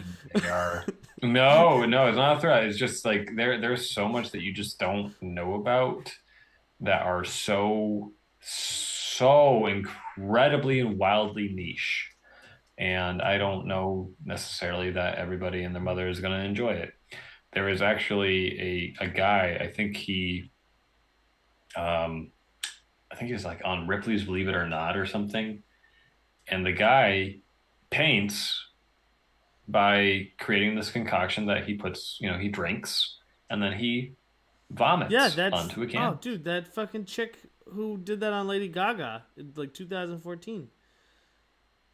There was a woman. I don't know about There was a that. woman who did that. She fucking would drink paint and then throw it up, and she did it onto Lady Gaga on stage, and it was like a big thing. But she liked to throw up rainbows, and then she would like make. I'm pretty sure she would. I'm pretty sure she would throw up like a rainbow onto a canvas, and then sell the canvas. Um, Yeah. but I don't remember her reasoning. But then Lady Gaga got in trouble because it was like they were saying that it was like insensitive to people with bulimia, and the lady was like, "No, Hmm. it's not about eating disorders. I just like throwing up paint." And I was like, "All right, I mean, it that's could be fair. argued. It could certainly be That's argued. fair." But I mean, that's the other thing, is that art can sometimes and is supposed to be controversial. Yeah, see, that's a weird You know? one because like I don't know. I feel like there's so many types of art, and like there's so like realistically like everything is art. Like this fucking bookcase, like someone chose this color. Like there was a reason. This is Mhm. not real wood, by the way. This is fake wood. But like let's take like this accordion, right? Like someone made every decision that went every color, every fucking everything down to this fucking why they chose a round snap as opposed to a square snap, like a polished snap as opposed to like an etched snap. Like why did they make the buttons yellow? I mean white. Like why did they use this holographic mesh in here?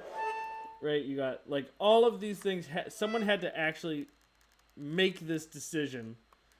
Somebody made that. And like, Yeah. so is it? But and then they mass produce it. So is this art? In my opinion, yes, it is. And but to a lot of people, it wouldn't be. And so I always think that that's one of the things is like art is literally everywhere. So like some art can't be controversial. Like you can't really make a controversial bookcase unless like I mean you could, but like it would have to be real fucking weird. Well, You'd have to like really okay. go out of your way.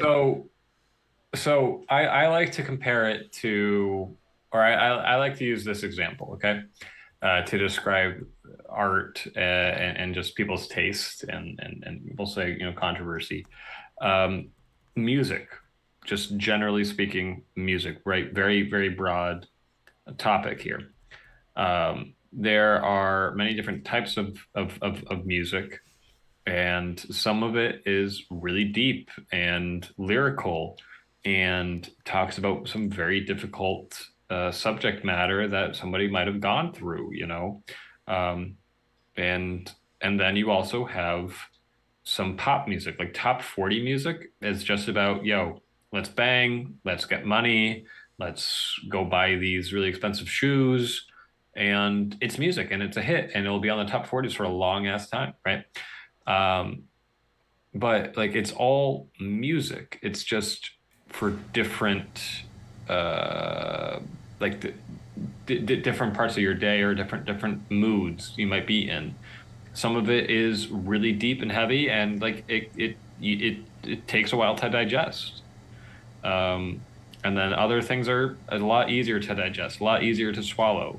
Sometimes you don't want to think so hard. So, Most of the time. go listen to Most of the time, Ariana. I don't want Go, to go, think so go. hard. Yeah, that's fine. Like you could like listen to like some like smooth jazz, or you could, that's for some people really easy to digest, and then for something that might be a little bit harder to digest and might be a little bit more deep. Uh, you might listen to. I'm trying to think of an example that many people listen to. What's sort of um, interesting and what's just kind of jumping out to my mind just right now is that like even those top 40 hits, like a lot of times those top 40 hits can be deeper than you maybe realize they too. can be. And so like They can the be. Yeah. genre, like the music is an interesting example because there's so much. I do think that the visual arts tend to have to be a little bit more pretentious, not on purpose, or like given more air of seriousness. because they're Mm. less. They're less. I think they're consumed to actively consume visual art is less common than like actively consuming music or like just having it on in the background. Even though obviously we see visual art every single day, we see visual things every single day. It's more rare for us for the average person to say go to a museum and like consume a painting, right? And so I've got a better example okay, here. I've got a better example okay. here. So I have this hat, and some of the viewers might be familiar with these sunflowers, right? Are they from? Are you Are familiar? those from Yoshi's Island? No, Then no. no, no, no. These are different. No, this is. Although I did Do love you know what I'm Yoshi's talking Island. about with the baby Mario Yeah, yeah, and yeah, the yeah, on the Super sunflowers and Nintendo. the flowers that were drawn? Yeah, It looks just like them. but anyway, um, but no, these are sunflowers that were done by an artist from Tokyo by the name of Takashi Murakami, and they've become very popularized. You'll see them as pillows. You'll see them on T-shirts. You'll see them like he's had a very very very long standing collaboration or collaborative relationship with Louis Vuitton. Um, and he's done a whole bunch of collabs and a whole bunch of different parts. He's doing Hublot watches right now, and it's a very cute motif. It's very cute. It's really easy to digest.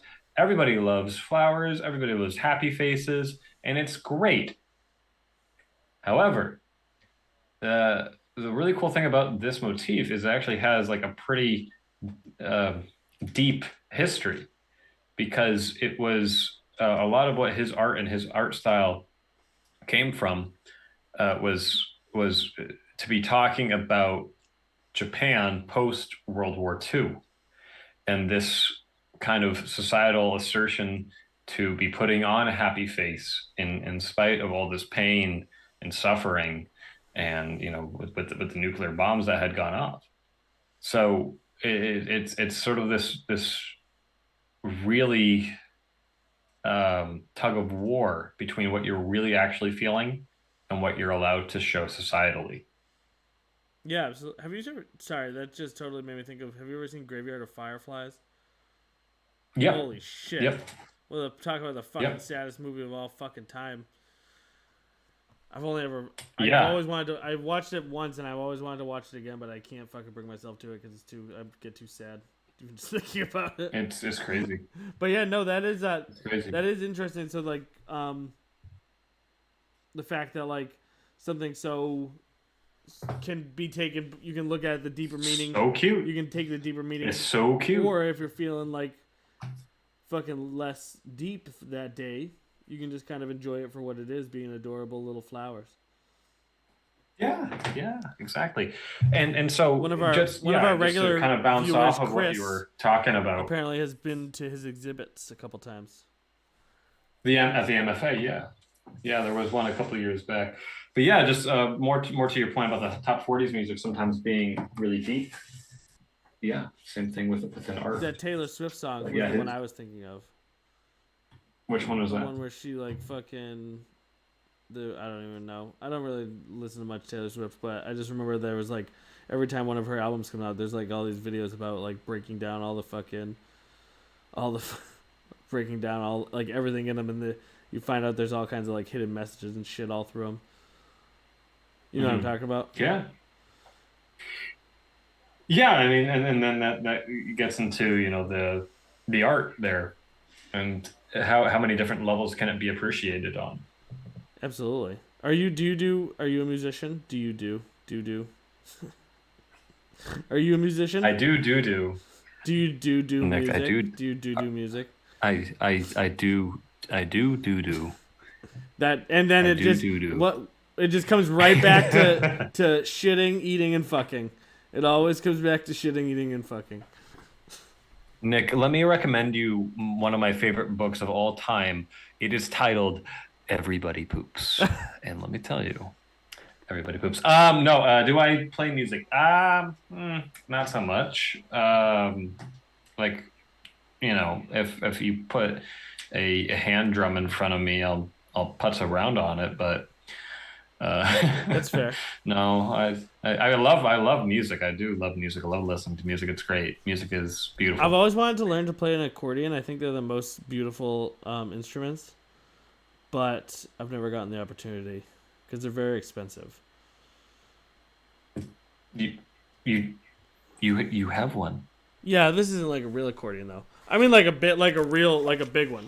I've always thought they were sounded so cool. This one is just, Mm. this is just a toy. I can't even remember how to. I used to know a couple songs on it, but I don't think I could even play them now. But they just sound so nice, don't they? I don't know. I've always loved them. There was one at I did a video at an event the other day, and there was a guy playing the accordion, and he did doing such a nice job. It sounded so pretty.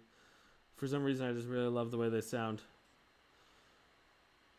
A Yeah, lost. yeah. I mean, I don't understand how all the different buttons and knobs work on them, but there's It's certainly something basically so of basically the intrigue. way it works is, oh shit, almost just broke this one. So this fills up with air, and then it passes the air. Oop. It passes the air through a bunch of valves in there, and then these buttons just close off different valves. Hmm. So if you do like, Almost kind of like an organ in I'm some sorry, what? regard. Almost like an organ in some regard. Yeah. So it just fills it up with air, and then and then I believe that these two buttons over here are the like they set the like the high and low. So that's the low, and then this is the high, Hmm. and then I believe that this side works has valves on the where the air comes in, and then this over here controls the sound as it's coming out. But yeah, it's just air. It's the same exact thing as like a bagpipe. It works under the same principle as like a bagpipe. I gotta tell you, man, I'm waiting for the EP to drop. Who me? I've You always with I have the a toy I accordion. have a dream that I produce a parody album with like a bunch of because I have a ton of musician friends and I just want like to make a I want to produce a whole album of songs about me that are just ridiculous. I have I have someone one of my buddies made a song about me last year because I had like a contest. I paid someone $50 to if they produce a song about me, and only one entrant, so he won first place. But Wow. yeah, one of my dreams has always been to make like I want to produce a full album of songs all about me, and then make music videos for all the songs. Nice. That'd be what would it be titled? I don't know. I have a book that I want to write called Natural Born Loser. And I was thinking maybe I could go along with that, Interesting. but Okay. maybe make that one. But also, jumping back to the fact that it's a toy. Have you ever seen the Jimmy Fallon bit where they go in just using kids' toys to play all these pop songs? Yeah. Well, have you ever seen Jack Black? He made a. He would use that fucking Yes, the famous the saxophone. saxophone. Yeah, Mm-hmm. the toy saxophone. Mm-hmm. He's the Mm-hmm. man. But music has always been the thing. Like artistically, so like I've always considered myself an artistic person. Like I can draw okay. I can paint. I actually used to paint a lot when I was younger. I did wood burning. I did carving. I did all these things, and I was never great at anything, but I was always okay at it.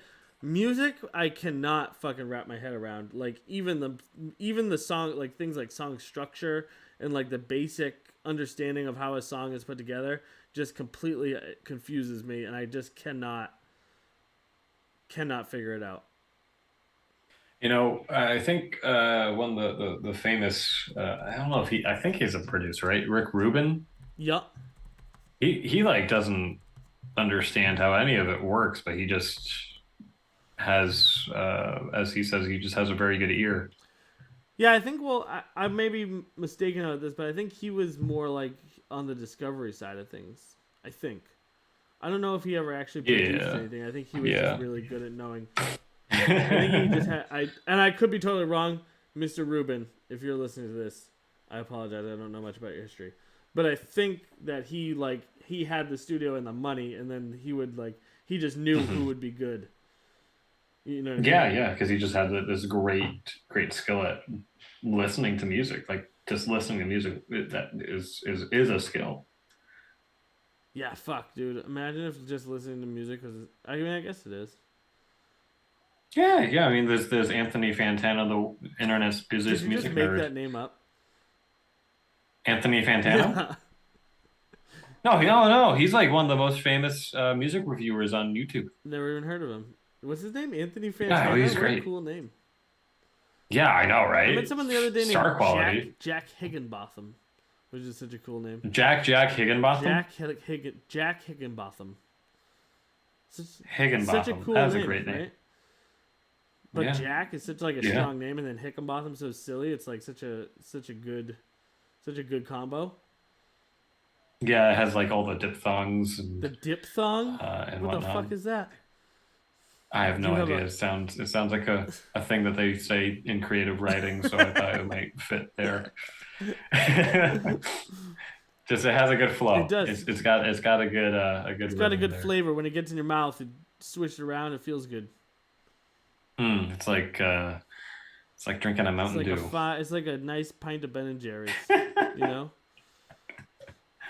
You just gotta drink down that pint of Ben and Jerry's melted ice Dude, cream. I fucking could go for some Ben and Jerry's right now. I'm not gonna lie. Ice cream's my weakness. It's like my greatest. It's the only thing that I truly love, outside of my kids and my wife. Mm. And even then, ice cream's probably above them. But don't tell them I said that. I was about to say good save, If and then I don't know, Wyatt and Corey, if you're man. watching this when you grow up, I'm just kidding. That was just a joke. Yeah. But Gregory, it wasn't. I love ice cream so much. Oh my God, I can't tell Dude, if you're I just saving this or no. not. Of course, I love my kids more than I love ice cream, but I don't. I mean, like, I wouldn't. I don't know. Fucking ice cream's so good. But dude, I recently got this French ice cream, and it's like honeycomb, and it's the best ice cream I've ever eaten in my life. It's like made by Lou. The French know how to make ice Lou, cream. yeah, they put like more eggs in their ice cream than cream, so it's like they use an egg base instead of a cream base. So like it's super, Oh, which weirdly makes it even creamier than a cream base. So it's I can never pronounce the name of the brand, but it's like Lou Waffen's ice cream, and they have all kinds of great flavors. You should definitely, but the honeycomb one is where it's at. You should definitely try it out. you could say they've cracked the code.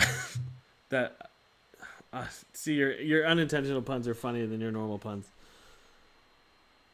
Oh, are you saying that you don't like Well, my I'm not. I yolk? don't. Oh, okay. That's. Oh, okay. I got you. All right. All right.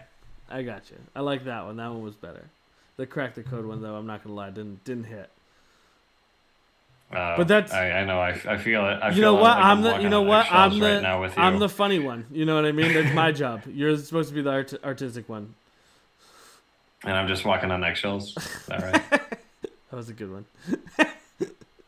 I tell you, man. I never back down from a pun off. I am not chicken.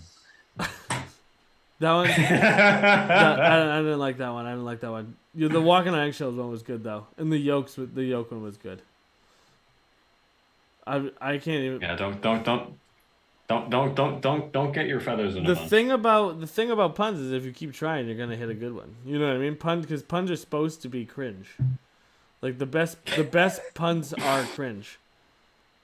Mm-hmm. Yeah, Chris. They do. You can be. Chris just said I think the French use a lot of eggs in their ice cream. Yeah, that's like so basically they use instead of like. I guess most ice cream is made. You start with cream, and then you add ice to it. No, I don't know. But and anyways, yeah. So fucking with French ice cream, they start with eggs and sugar, and then they create the base. So it's more like a custard than like a traditional ice cream. But fuck, what was I just gonna say? I feel like I've really let this conversation. I'm sorry, everybody. I didn't take my ADD meds today, And so I've really let this conversation kind of drift all over the place. Um, but this is where we're going to turn it around because, Gregory, I have a very serious question for you. Are you ready? Are you still here? Did we lose Greg? Oh, fuck. We lost Gregory, I think. No, it's... No, I just I coughed and I muted my mic and then I thought I had unmuted it Oh, again, okay. but I Well, that's didn't. good. But I'm That's here. good. That's good. So, did you grow up in Boston, or did you move there No. for the art scene, or what was up with that? No, I grew up out in Western Mass, all the way out by the Berkshires, a little tiny town outside of Springfield. Have you ever? Do you know who And the Dead Milkmen are? no, They're a band that they sing a song called Tiny Town. It's like, this is a tiny town, and we don't want you coming round. It's a good song. It's a good band. Anyways, the Dead Milkmen. the Dead Milkmen, yeah, they're from the like '80s. They sang. Oh, Have okay. you ever heard Big Lizard in My Backyard? There's a song called I've not heard It's a this. fucking- I don't know this band. I'm so sorry. Bitchin' Camaro was I'll have another to one do of their some songs. research. It's a great song. But anyways, again, I'm sorry I didn't take my ADD, man. So you grew up in the Berkshires. You grew up in the Berkshires, in a tiny town, and Yeah. then you moved to the big city. When did you move to the big city? I moved out here for college, so I went to Leslie, and Is yeah, that your mom? I went to school for Is that what? your mom? I went to Leslie, and I told her I was moving. No, the I university. know, I'm just kidding. Oh, That joke okay. was worse than your eggshell joke. So I or not or than your chicken joke. So I'm losing now. Egg on my face. It's all good, man. You know what? So long as the confusion gets some good banter and it gets the people cracking up. Yeah, no, I got Are they crack? Are they I'm telling you, the like an cracking, the egg? cracking joke, the cracking. You gotta abandon Like the. an egg It's the crack. cracks? The crack isn't doing it. You gotta crack a couple of eggs to make a yolk. Anyway, I'm from Manchester, so crack is a way different, hits different up here. You know what I mean? Oh, thankfully no. Um, anyway, no. So I moved out to the Boston, Cambridge area when I went to college, and so that was like back in 2012, and I've just been here since, moving all about the different parts of the city. What do you think about living small town versus living in Boston? Uh, I think, I really enjoyed coming out here. I definitely got spoiled with the convenience of having stores that could be open 24 hours a day. And I like it out here. I really like the interconnectedness, being able to go out and being able to just go out and do something and anything, and also having the freedom to just stay home and to have a cup of tea and to not have to be anywhere. So I like the freedom. I like the freedom of choice. Have you been working with any galleries or talking with any galleries about getting your work in there? Yeah, we're talking to a few places right now, and it's I don't know how far the conversations are going to be going, but talking to a few different places and trying to see if we can get something up for the springtime. I don't really know, but it can be difficult because oftentimes a lot of galleries are sometimes booked for events and for installations like years in advance, especially out in the Boston area. It can be tough. But so if anybody knows of any galleries either in Boston, out up in New Hampshire, let me know. Do you ever? You know. Is it So like I don't really know how the art world works. Do you need to like work through somebody? Like Neither do I. do you have like I a have no agent or idea. anything that like does that like helps you, or do you just go up to a gallery and fucking ask them yourself? Like, how does something like that work? Yeah, that's a good question. No, you can go directly to galleries to reach out to them, and you can send them your portfolio and cover letters like why you think your work would work very well inside their gallery. Um, and sometimes you just have to go to an event space and make it your own gallery. And I have had friends that have had some success with that, and trying to see if I can't also do the same. And so, how are you like selling your art? Is it just mostly through social? Are you doing shows? Are you doing like, um, are you just like wandering around and handing it to people?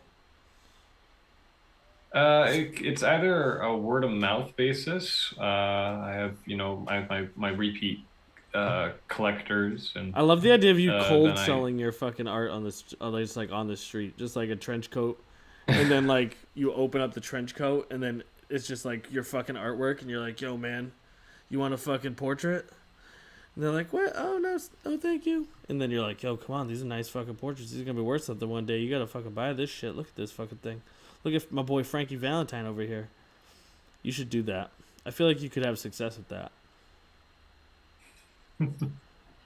uh, it's possible, but it might also scare some people Can off if with you with that. if could I convince you to do that while I'm recording you, while we make a video about it? I'll think about One it. thing I'll think that you about it. I'll do is consider not that. I conveyed. won't say One no. thing that is I not won't say conveyed no, but online I'll definitely contemplate on is that that. you are very tall. I'll chew on it. You are very tall. You're like 6'2", right? Hmm. Yeah, you're fucking that. Like I don't know. That is not conveyed through your social media presence. I just want you to know that. I thought you were. Wait, hang on. Do we also want to know the other places where I sell my Oh, work? of course I do. Sorry. Oh, okay, I just want to be. I want to be sure we didn't skip We're past gonna that we were completely. gonna come back to it. I just wanted to talk about how tall you were for a second. But yeah, no, you're right. Oh, My okay. bad. My bad. All right, so I apologize. I apologize. So where do you sell your Okay. artwork? I apologize. I've found a lot of success, like with the social media stuff, and like I said, I've gotten a lot of my collectors from doing TikTok live streams. Um, and then I mostly sell things like on my website. So if somebody's interested in a piece, like I'll go list it on the website that day, and then we can make a plan for it and have it be framed and ship it off. That was a really cool noise you just made. Um, and I mean that 100% serious. I don't know how you just did that. I don't know how you just did that. Um, Just a whistle, yeah. um, yeah. See, that's really. I can do one of these whistles. I can't right now because my kids are sleeping. But I can do like the whistle like this. It's very loud, and that's pretty much it. Um, Oh, I could never. Yeah. oh, it's great. It's very useful. Very, very useful. I saw a joke. I've tried learning. I just I can't. saw a comedian today that was like, "Do you know how much or like how much power you have if you have a bike lock and an imagination?" And I was like, "That is so true." He's like, he was like, "Guess what, Baskin Robbins, you're closed now." And I was like, "Fuck, that's just, that it really is like the ultimate power." Um, sorry, I got distracted again.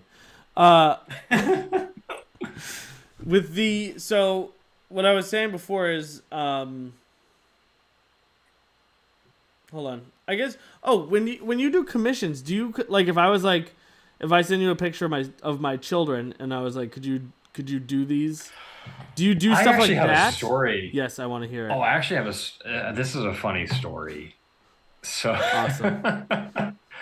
so I I had somebody reach out to me on my Instagram DMs, asking if I would be able to do a commission for them and their kid, and it was their son's birthday coming up. I'm like, oh, cool, yeah, that'd be a great present for your kid's birthday. How like do they follow me? Like, do you know that they follow my account?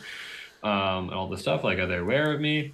Um, and like how old are they turning and all this stuff. I'm like expecting the mother to say like, oh yeah, he's like 18, 19 or whatever, maybe he's in his 20s, I don't know. But then she hits me with yeah, no, he's turning 4. Now, you guys are watching, you probably are looking at my artwork and like, that's kind of stuff's not for a 4-year-old. And you're right, it's not. It's not for a 4-year-old. It would scare and scar the living shit out of them. And so I'm like, already immediately red flags are going off. And she continues to say, yeah, can you draw him like his favorite superhero? He really likes PJ Mask, Catboy kind of stuff. I'm like, Okay. I'm just like trying to entertain it a little bit here and Please tell there, me you just ended see up like what the drawing a fuck super is she? sad fucking 4-year-old cat boy. No. So I keep like entertaining it just to see where she'll take this, and she sends me reference photos of her son. Um, Very generic photos of some blonde, blue-eyed kid.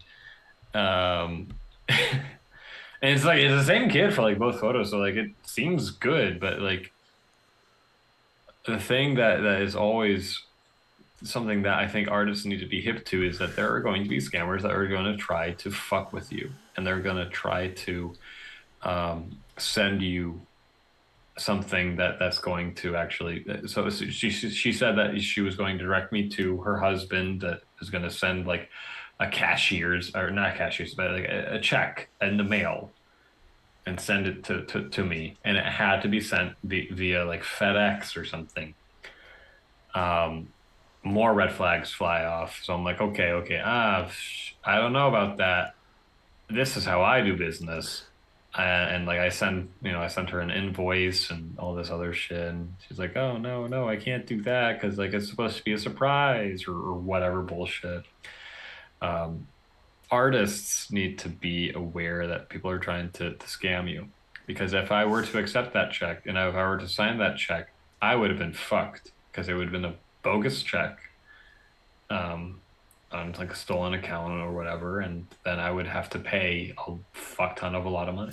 Yeah, so usually what Uh, happens with things like that is usually what the scam is they'll say, um, they'll so probably what would have happened is you would have gotten the check and it would have been for too much, and then they would have said, oh well, why don't you just cash it and Venmo me the difference, and then in a few days mhm. the check bounces and then none of the money's there, and then so you're out Right. the $300 that you sent back to them because they overpaid, or whatever.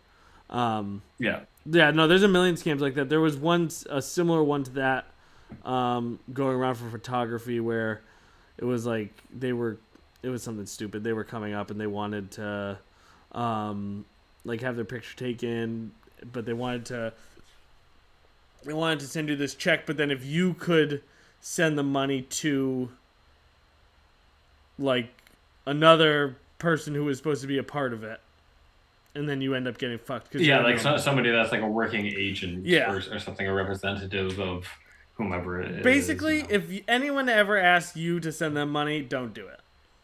Like like if you are a Yeah. working professional, they're gonna try and entice you with like huge sums of money that you probably are just so excited to fucking Yeah. see that you will fucking jump at the opportunity to get them, and it's all just a scam. Anytime you have to send your client money, it's a scam. So like, That's what they're banking right, on. And anytime they, for whatever number of services, like if it's the service to pay for the art and then also the service for their working agent to process or whatever. If they're sending any extra money for to cover the agent whatever bullshit, immediately reject because it's not your job to pay the agent. that's working under them. It would always be your job just to receive payment on the things that you're doing and that be itemized and there to be an invoice.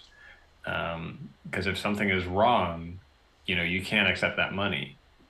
Um, The other it thing could it, that it could another it could be very bad for bookkeeping as well. a good rule on the internet too, just in general, is there's a lot of like attractive Russian troll bots out there, and if attractive women don't talk to you in real life, they don't want to talk to you online either. So like, just know that. You know what I mean? Don't fall for the Russian bots. Okay. You know what I'm saying? I know a guy who lost fucking a shitload of money to those things because he thought some girl was attracted to him, like some Russian troll girl was, Oh. and she tricked him into sending him a bunch of money, and it was probably just some guy. Hmm. You know what I mean? You know what I'm saying?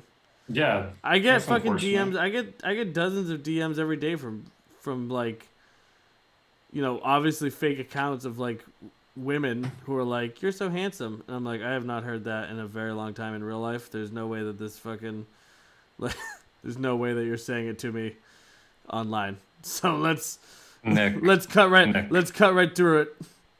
Let's. Nick, let's cut to the chase here. You are very I handsome. am a very handsome. Are you trying to scam me? Are you trying to take my money, Gregory Paul? No, no. I am very handsome. I'm just kidding. I do hear that a lot. But I like to say, I like to hear it, so I tell people that I don't hear it, so that way they say it. It's Oh, all. I've been It's tricked. all. It's all a trick. I've been You've been tricked. tricked into revealing your true feelings, though, and that's the important part. Hmm. Um.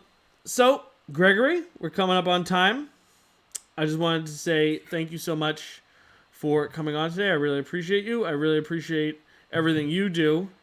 I love your art. I love everything that you got going on. I know for a fact, it's not even a question in my mind that you're going to go very far in the art world. Um, Do you actually mind if I interject here real of quick? course. Because it dawned on me that we do have a bit of an audience, and I wanted to see if it would at all be possible to open up a Q&A for them to interact. Yeah. If anybody has any burning questions just before we hop off, I can try to rattle. I can plow through a couple of quick Yeah, questions. if anybody has, so right now we have, well, there's 4 people watching. If anybody has any information, we've been having a little bit of a chat over on the side here on the stream. No questions have popped up that I've seen, but please feel free. Anyone who has any questions, we would love to answer them for Gregory Yeah. or myself. If you have any questions, I am also an open book, and I will. Or if you just want to remind Nick of how handsome he is. One thing that character fellow by the name of Mr. Griffin said, I've met mathematicians who their art is numbers. We're all artists, all of our own medium. That's how I believe, and I said I Hmm. agree with him. Um, and then of course Chris, always hanging out with us. Chris is my guy. He hangs out. He comes out here every Saturday. I appreciate the fuck out of him. He's actually me and he's actually introduced me to the 48 Hour Film Festival, which I may be doing in May if I have the time. Ooh, exciting. Um, yeah, it's a cool concept. I mean, especially for someone who, I may have make all of my everything basically in less than 48 hours, so it'll just be another day of work for me. um, kind of a cool thing that I get to be potentially be a part of. Do you have any shows coming up recently, like soon? Not right now. No, nothing confirmed just yet. A lot of sort of planning and talking about potentials, but nothing officially coming up right now. Do you do you, are you like kind of part of that? Because like the art world's very closed off, isn't it? Like the high end art world. I don't know. Oh, my. I'm sorry. I Oh no, wish I don't be could sorry. tell you I do know, and I just want to be very, very forward and honest, there's a lot about I for all that I do know, there is maybe about 100 things I don't know. And I tell you, I don't know a lot. Well, that's good. I mean, that's good You that know, you're willing to admit that and learn, because whenever you fucking are in a situation where you think you know more than you know, it always is going to go bad for you. yeah, I like to say that I'm still a baby within the art realm. I'm still just a baby. 7 years and you're Um, still a baby. you're still a baby. He's still a baby. Yeah. It's fucking. Do you, do you feel as though you have like kind of been following a good trajectory? It's like it's hard to say because like it changes every year, and different things come up and will affect you and your process and the business side of things as well. So, I definitely have learned a lot, and I think that um, it's also like where are you putting your eggs, right? Fucking To go back bringing to the back the egg eggs. analogy, Bringing back the bringing back fucking the eggs, eggs. baby. But it's about like, what like or if you want to use this analogy, if you ever play any RPGs, like where is your skill tree at and where are you putting those points in? And I put a lot of my points into just making right now and to doing social media right now. And this is the year that I really want to start doing more and more things in public, being in the public eye and like bringing my work in the physical world. So the opportunity that you gave me and being able to meet people in the community and like, shake hands and talk to people about my work, like on a personal level was a really great opportunity. So I definitely want to be doing a lot more of that this year.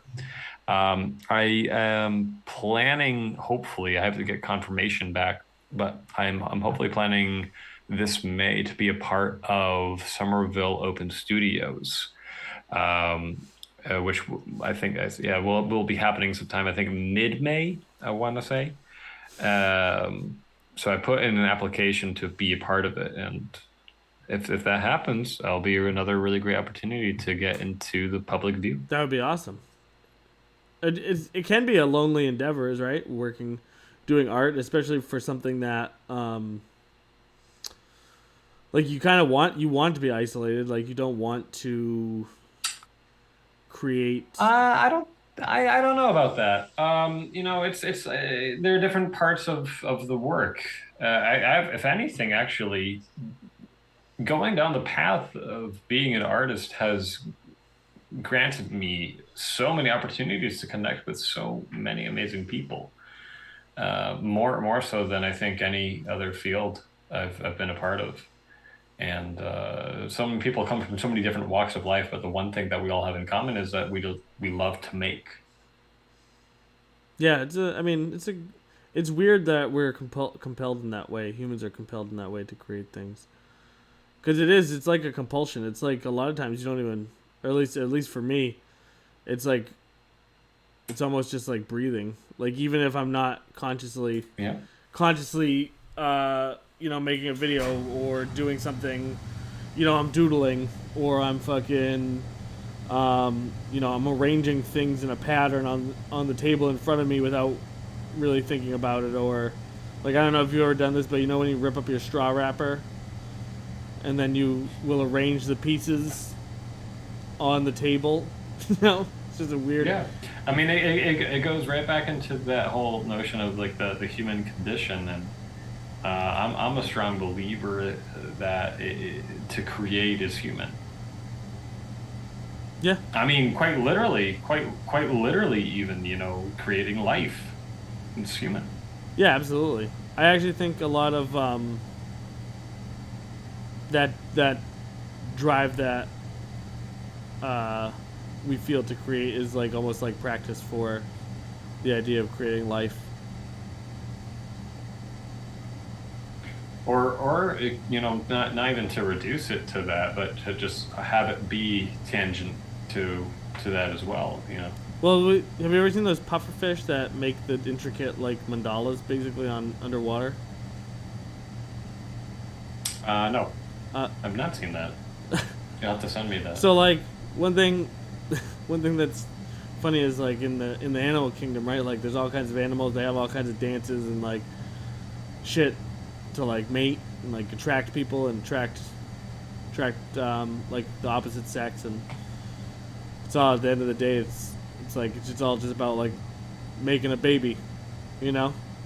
And like is that what we're Yeah. doing? Is that like the same is Mm. that just what we're doing? Or are we just all creating what we created in an attempt to try and like attract someone? I don't know. It's a weird it's something I've never like I always just thought was sort of a funny coincidence that like humans do these like we don't have like a mating dance, you know? But do we? And it's just a fucking really confusing one that we just that Well, involves like fucking drawing the hundreds of thousands of hours. well, I mean, there are so many different dance styles in the world and so many different cultures. So that could be seen as a mating dance and in a manner of speaking. Um, I mean, I don't really necessarily study it all, but I'm sure that there must be somebody that does. Oh, I'm sure. Um, I just always did, thought that did, was did, funny that did we humans get didn't have like any questions from the? we did not end up Sorry. we did not get any questions from the audience. No, okay, all right. I just wanted to check to see if we got anybody that had any burning questions. Yeah, so usually I have the chat open here, and I would usually bring them in if people because we get questions sometimes, but we had 4 people, or there's 4 people on right now, which we appreciate so much, and Hmm. please where can people find you? You can find me on Instagram. You can find me on TikTok, both with the handle Gregory Paul's Art. You can also check out my website, gregorypaulsart.com. And email is gregorypaulsart@gmail.com. Yeah, that is currently where I'm at. Guys, go over and give your eyeballs a real feast and follow Gregory Paul's art. You will not be disappointed. Order stuff from him. Buy his art. It's only going to appreciate in value over the next 20 years, 30 years, Ooh. 40 years. And check out the Ghost series, please, please, on TikTok. Follow the Ghost Throw it series. down here, right? So This let's see is it. what this is today. This Ghost hasn't been posted yet. This is Ghost number 120. That's right. Breaking. 666. Breaking. Mm-hmm. This is never before seen. Breaking on the Nick Sands Presents podcast. So I love that. we're gonna be posting this tomorrow. Your Ghost series is very cool, making of it. and so he uses his fingerprints to fucking create the faces, and then he like sort of adds on afterward. Very cool, and then it kind of very very sick. It reminds me of Spirited Away. I just had somebody comment that, yeah, I like it. No, recently. I think it's cool. Yeah. Again, like, so what brought you to that? Like, because again, that's like sort of like a series that you have created, and like there's I've seen again scrolling through your Instagram, like I see them, I see the various like kind of series. That Yeah, you've created. so yeah, the ghosts they actually started by accident. I'm glad that we're taking a pause on ending the podcast to talk about this because I'm very passionate about this. This is a big project that I'm working on and probably going to be working on for the next 6 years at the least. That's a lot. So it happened by accident. I was just putzing about one day, and I did something that had less scribbles than the other pieces. And at first, I thought it was just going to be a throwaway piece, and just something to play with. And then I really actually liked it. I took a look at it. I'm like, this is actually really cool. So I'm good. I did a couple more. I did a couple more. I did a couple more, and then I made the decision that like, okay, I'm going to do a series of this, and I'm going to challenge myself with something. What's that challenge going to be? And it just so happened, like I said to myself, like, oh, what if I did something incremental? Like I make something bigger and bigger and bigger and bigger over time. And then I just, I picked out a number, 666. And so Weird. What? Where there did you get will the be. inspiration for that number from? It's completely arbitrary and it doesn't mean So anything. random. So random.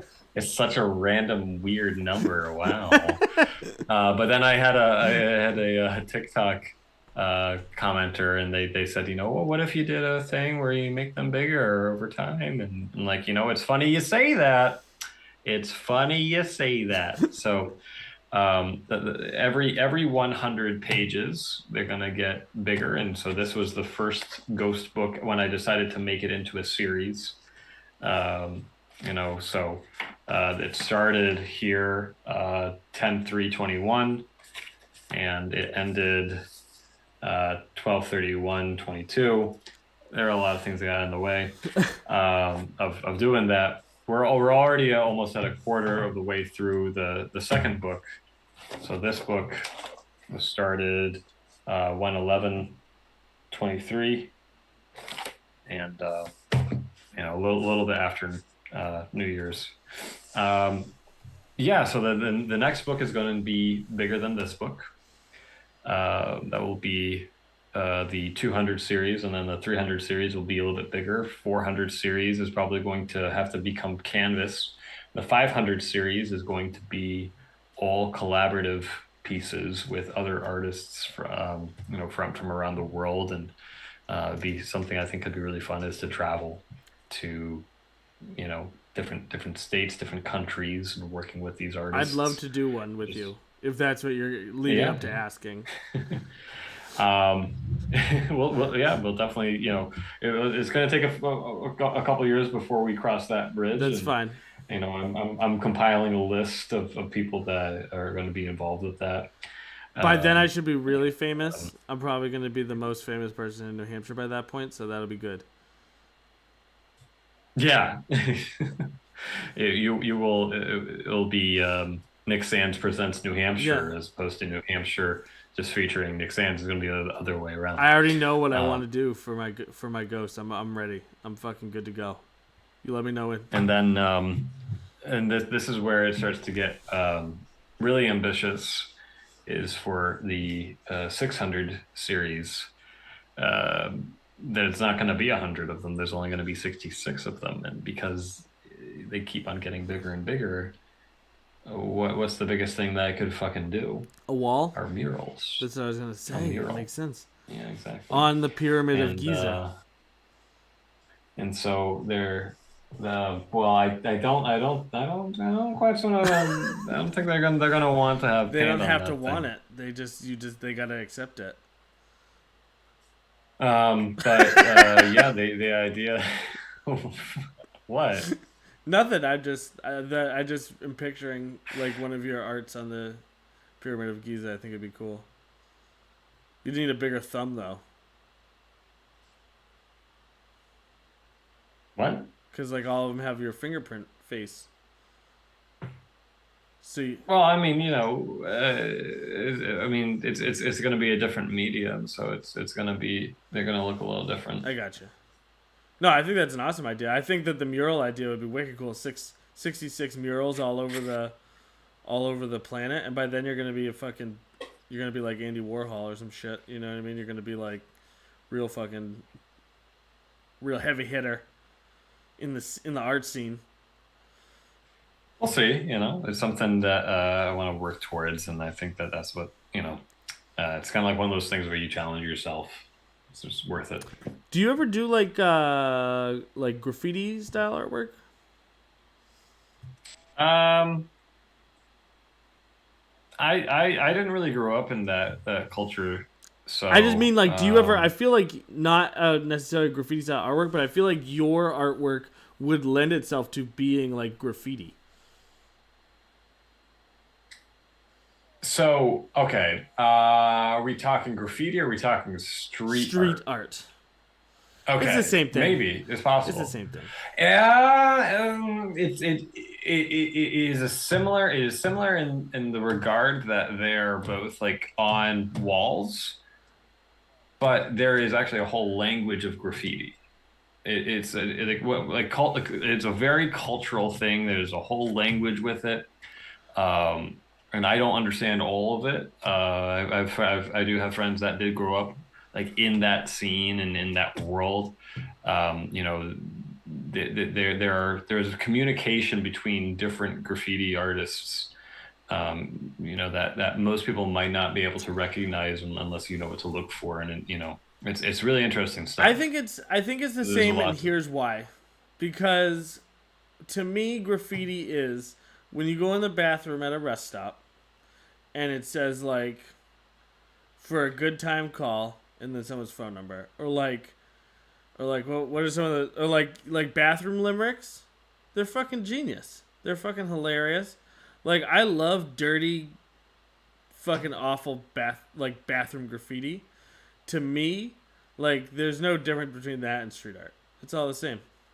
Like so I'd understand what you're saying for graffiti. You're talking about like you know the New York style fucking like graffiti. It's not even about location per No, but se. like the one that is And associated with like the hip hop really scene. do, I really do have to I really do have to like make an effort because like it is a very big cultural thing. Like I really do have to like, you know, set it straight is that graffiti and, you know, just street art, you know, there's enough differential between the two different things.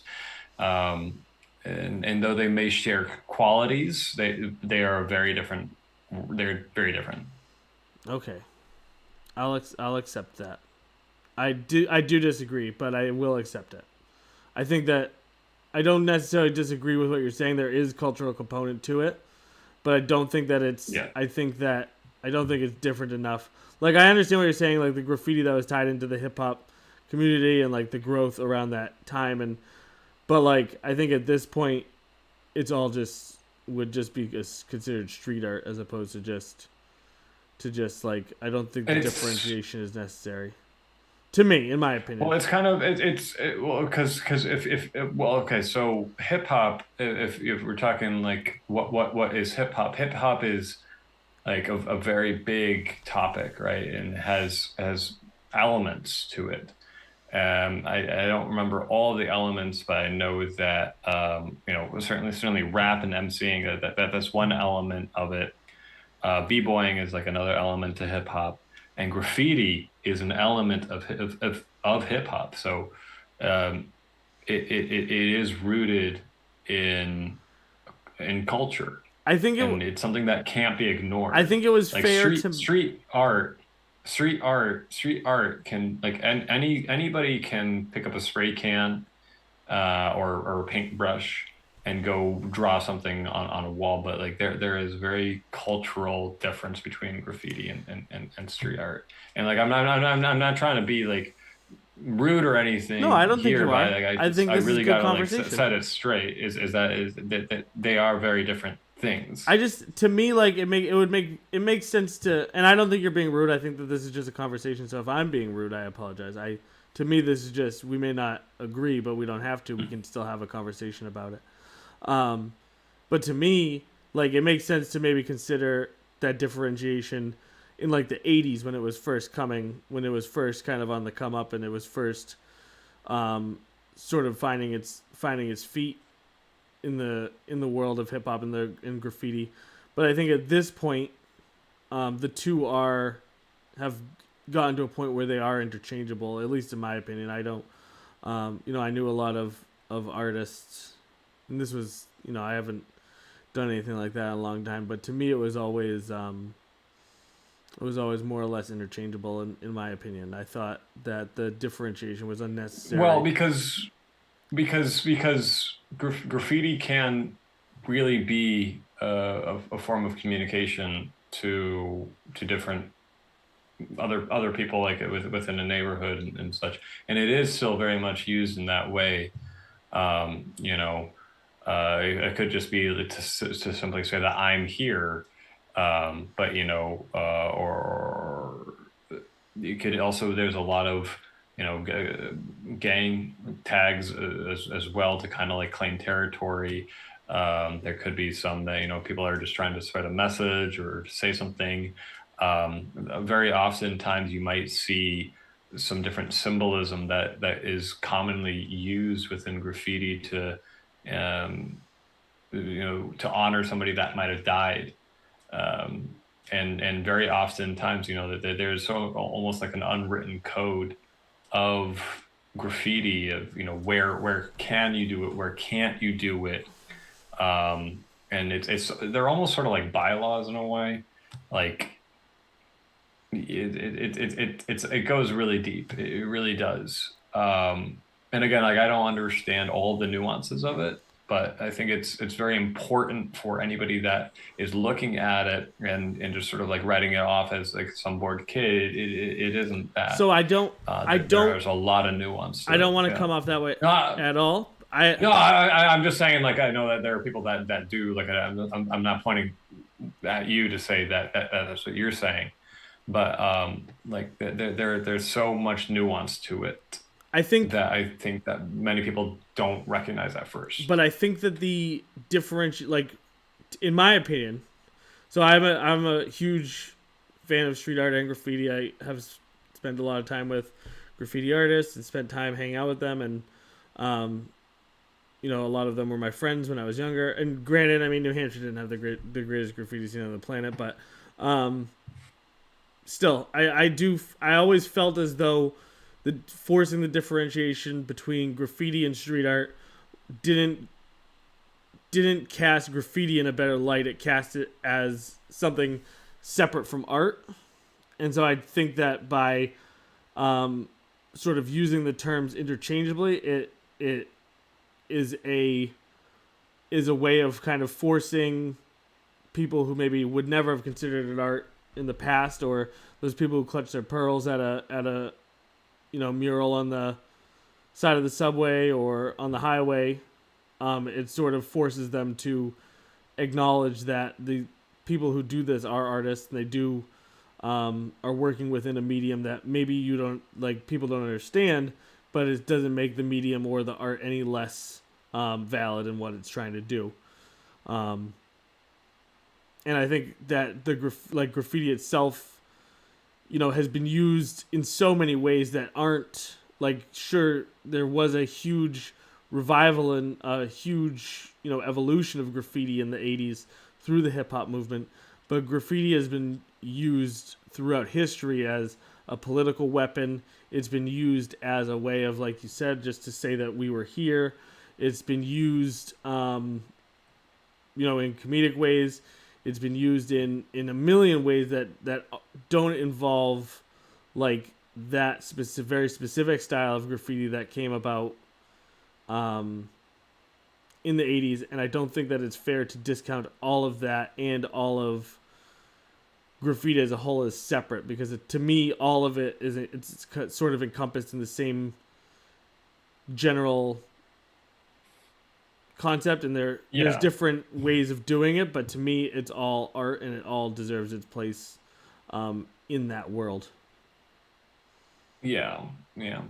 Okay. I think I'm starting to understand what you're saying more now is like you're including it in a wider bubble.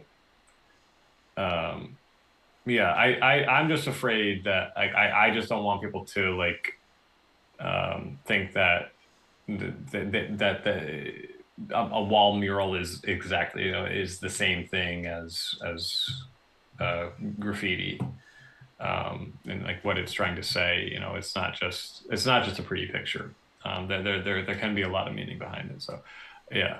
um No, abs- I just wanted to at least do my part and like just to kind of spread that awareness of it, no, absolutely. I think, because it's something that I'm starting to like learn more as I talk to more artists and such. I mean, I think it's definitely worth pointing out, but like I said, I think that it's too often used as a way, in my opinion anyways, is used too often as a way to differentiate. It's just another gatekeeping tactic that people use to shut out the conversation, or make it seem like it's not art, or that like, and I've Well, it's not that it's not art. no, I know, I'm not saying that's what you're doing. I'm saying I think that is Yeah. that by including it in like the same breath, like you can include, you know, t- fucking, Banksy, and you can include, guys like I'm trying to think of who's even around here anymore.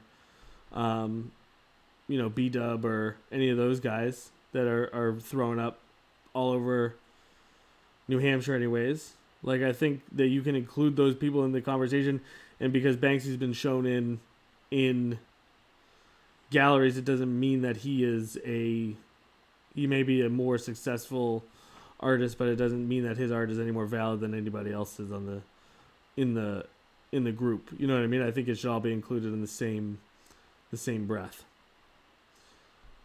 Mm-hmm. And like, to me, like I said, like, do you know who Neckface is? Nasty No. Neckface. He's a fucking dude. You would love his art. I swear. Yeah. But he was like a graffiti artist. He did like a lot of cartoons. Um, but he has like a very dirty, like, trucker rest stop style that's very different than what you would consider graffiti. But it was like that's how he did it. Like, that was graffiti to him, and that's like, it's not a. I'll send you some shit after, but he's like big in the skateboarding world. And it's not what you think about when you think of the word graffiti. It's not even really what you think of when you think of the word street art. It's like perverted cartoons a lot, But like, to me, it's all of that stuff is as much art as anything else that is going to show up in any gallery or even show up on the side of a train. It's all, to me, it's all beautiful, and it all has its place, and it's all deserves as much attention, as much appreciation as any other form of art. And I think Agreed. the more that we differentiate ourselves, the more that we differentiate and categorize, and the more inaccessible we make art. Whereas what we can do is, everything kind of falls under the umbrella of art, and then it can all be appreciated as all just as valid as all other art. And to me, that's how I think of it. Yeah. But anyways, took a weird That was a good that took a conversation, really though. weird turn at the end. No, I think that was good though. It's real. Yeah, no, I mean, it's an important conversation to have, because we're really just getting to the point where, like, that is acceptable, right? Like, But I think it's also good to keep in mind that just as is with the case for Banksy, a lot of the people that are doing street work, whether it be street art, whether it be graffiti, um, don't want to be known in the public eye, or don't want to have that kind of recognition. Only the recognition within the neighborhood versus recognition within the world. Um, not everybody wants that. yeah, no, absolutely. But I mean, I see that as like, when have you ever, um, like, I've my trying to remember who the fuck it was. It was my wife's grandmother's sister, I think, or my wife's grandmother's mother. She was a painter, and they found like a bunch of her paintings in her attic when she died. And Mm.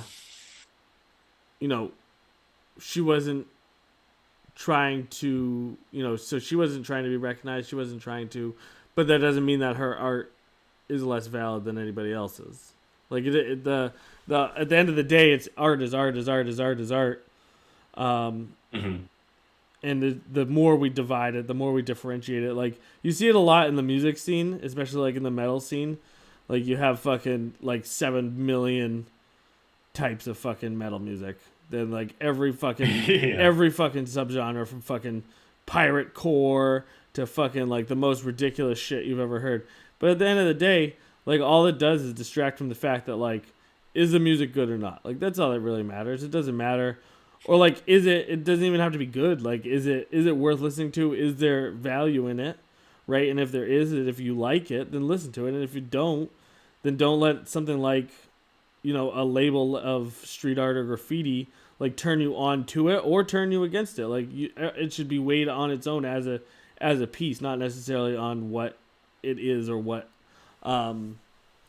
like the all the other bullshit that comes along with like being forced into a a frame. You know what I mean? Yeah. Because like I bet you a lot of those graffiti artists who only do want recognition in their neighborhood, if they were able to receive that recognition from further out, you know, or they could make a name for themselves in a bigger way that they would, you know. I mean, you don't go running around at night writing your name on walls because you don't want recognition. You know, you do it because there's something in you that wants to tell people that you're fucking alive. Well, again, it's more of a in some regards, it's just a tool of communication. Right. But you want that communication, like you want it to exist on a greater plane. Like I don't think um like given the opportunity, I think they would want their message to be spread as far as possible. Well, if it's only for like for instance, if it's only a form of communication that is directed towards like a certain like street or neighbor like part of the neighborhood and a part of a specific people in the part of the neighborhood, it's like it's not a form of communication that's for another city. It's not a form of communication that's for like it's like writing a letter, Right, but then or posting on the if bulletin. it was this, but if it there is still the aesthetic, like the aesthetic idea, the aesthetic quality to it, the like creation of a well balanced, you know, piece of work, and that like you're going to want to strive for that, you're going to want to see that, and so like there is an expression there. If it was as simple as writing a letter, then they would just write a letter. If it was as basic as like only wanting to send a message, then I think there would be less beautiful ways to send the message that you could use. But you do this because, you know, there's more there's more to it, I think. I guess, I yeah. mean, I think with all art, you know, street art and graffiti or whatever, there's always that underlying political it's a political action that you're taking, right? Because you're with street art, you're sort of taking you're taking back something that maybe isn't yours, or it is yours but not technically. You know, you're taking something back when you write your name on something. Yeah. I mean, there could be a myriad of different reasons for, the reason in which people are doing different things and the way that they decide get their point Yeah, across. absolutely. All right, I think we pretty much beat that fucking horse to fucking death. So to speak. All right, where can people find you? You can find me on Instagram. You can find me on TikTok and my website, all Gregory Paul's art, or gregorypaulsart.com. Just GREGORYPAULS art. Go give him a follow, guys. I promise you will not be disappointed. He's a really awesome guy. He's a really talented artist, and like I've said several times with this stream, he's going places, and you're gonna want to follow along. Thank you so much, guys. We'll talk to you next week. Bye. Have a great night.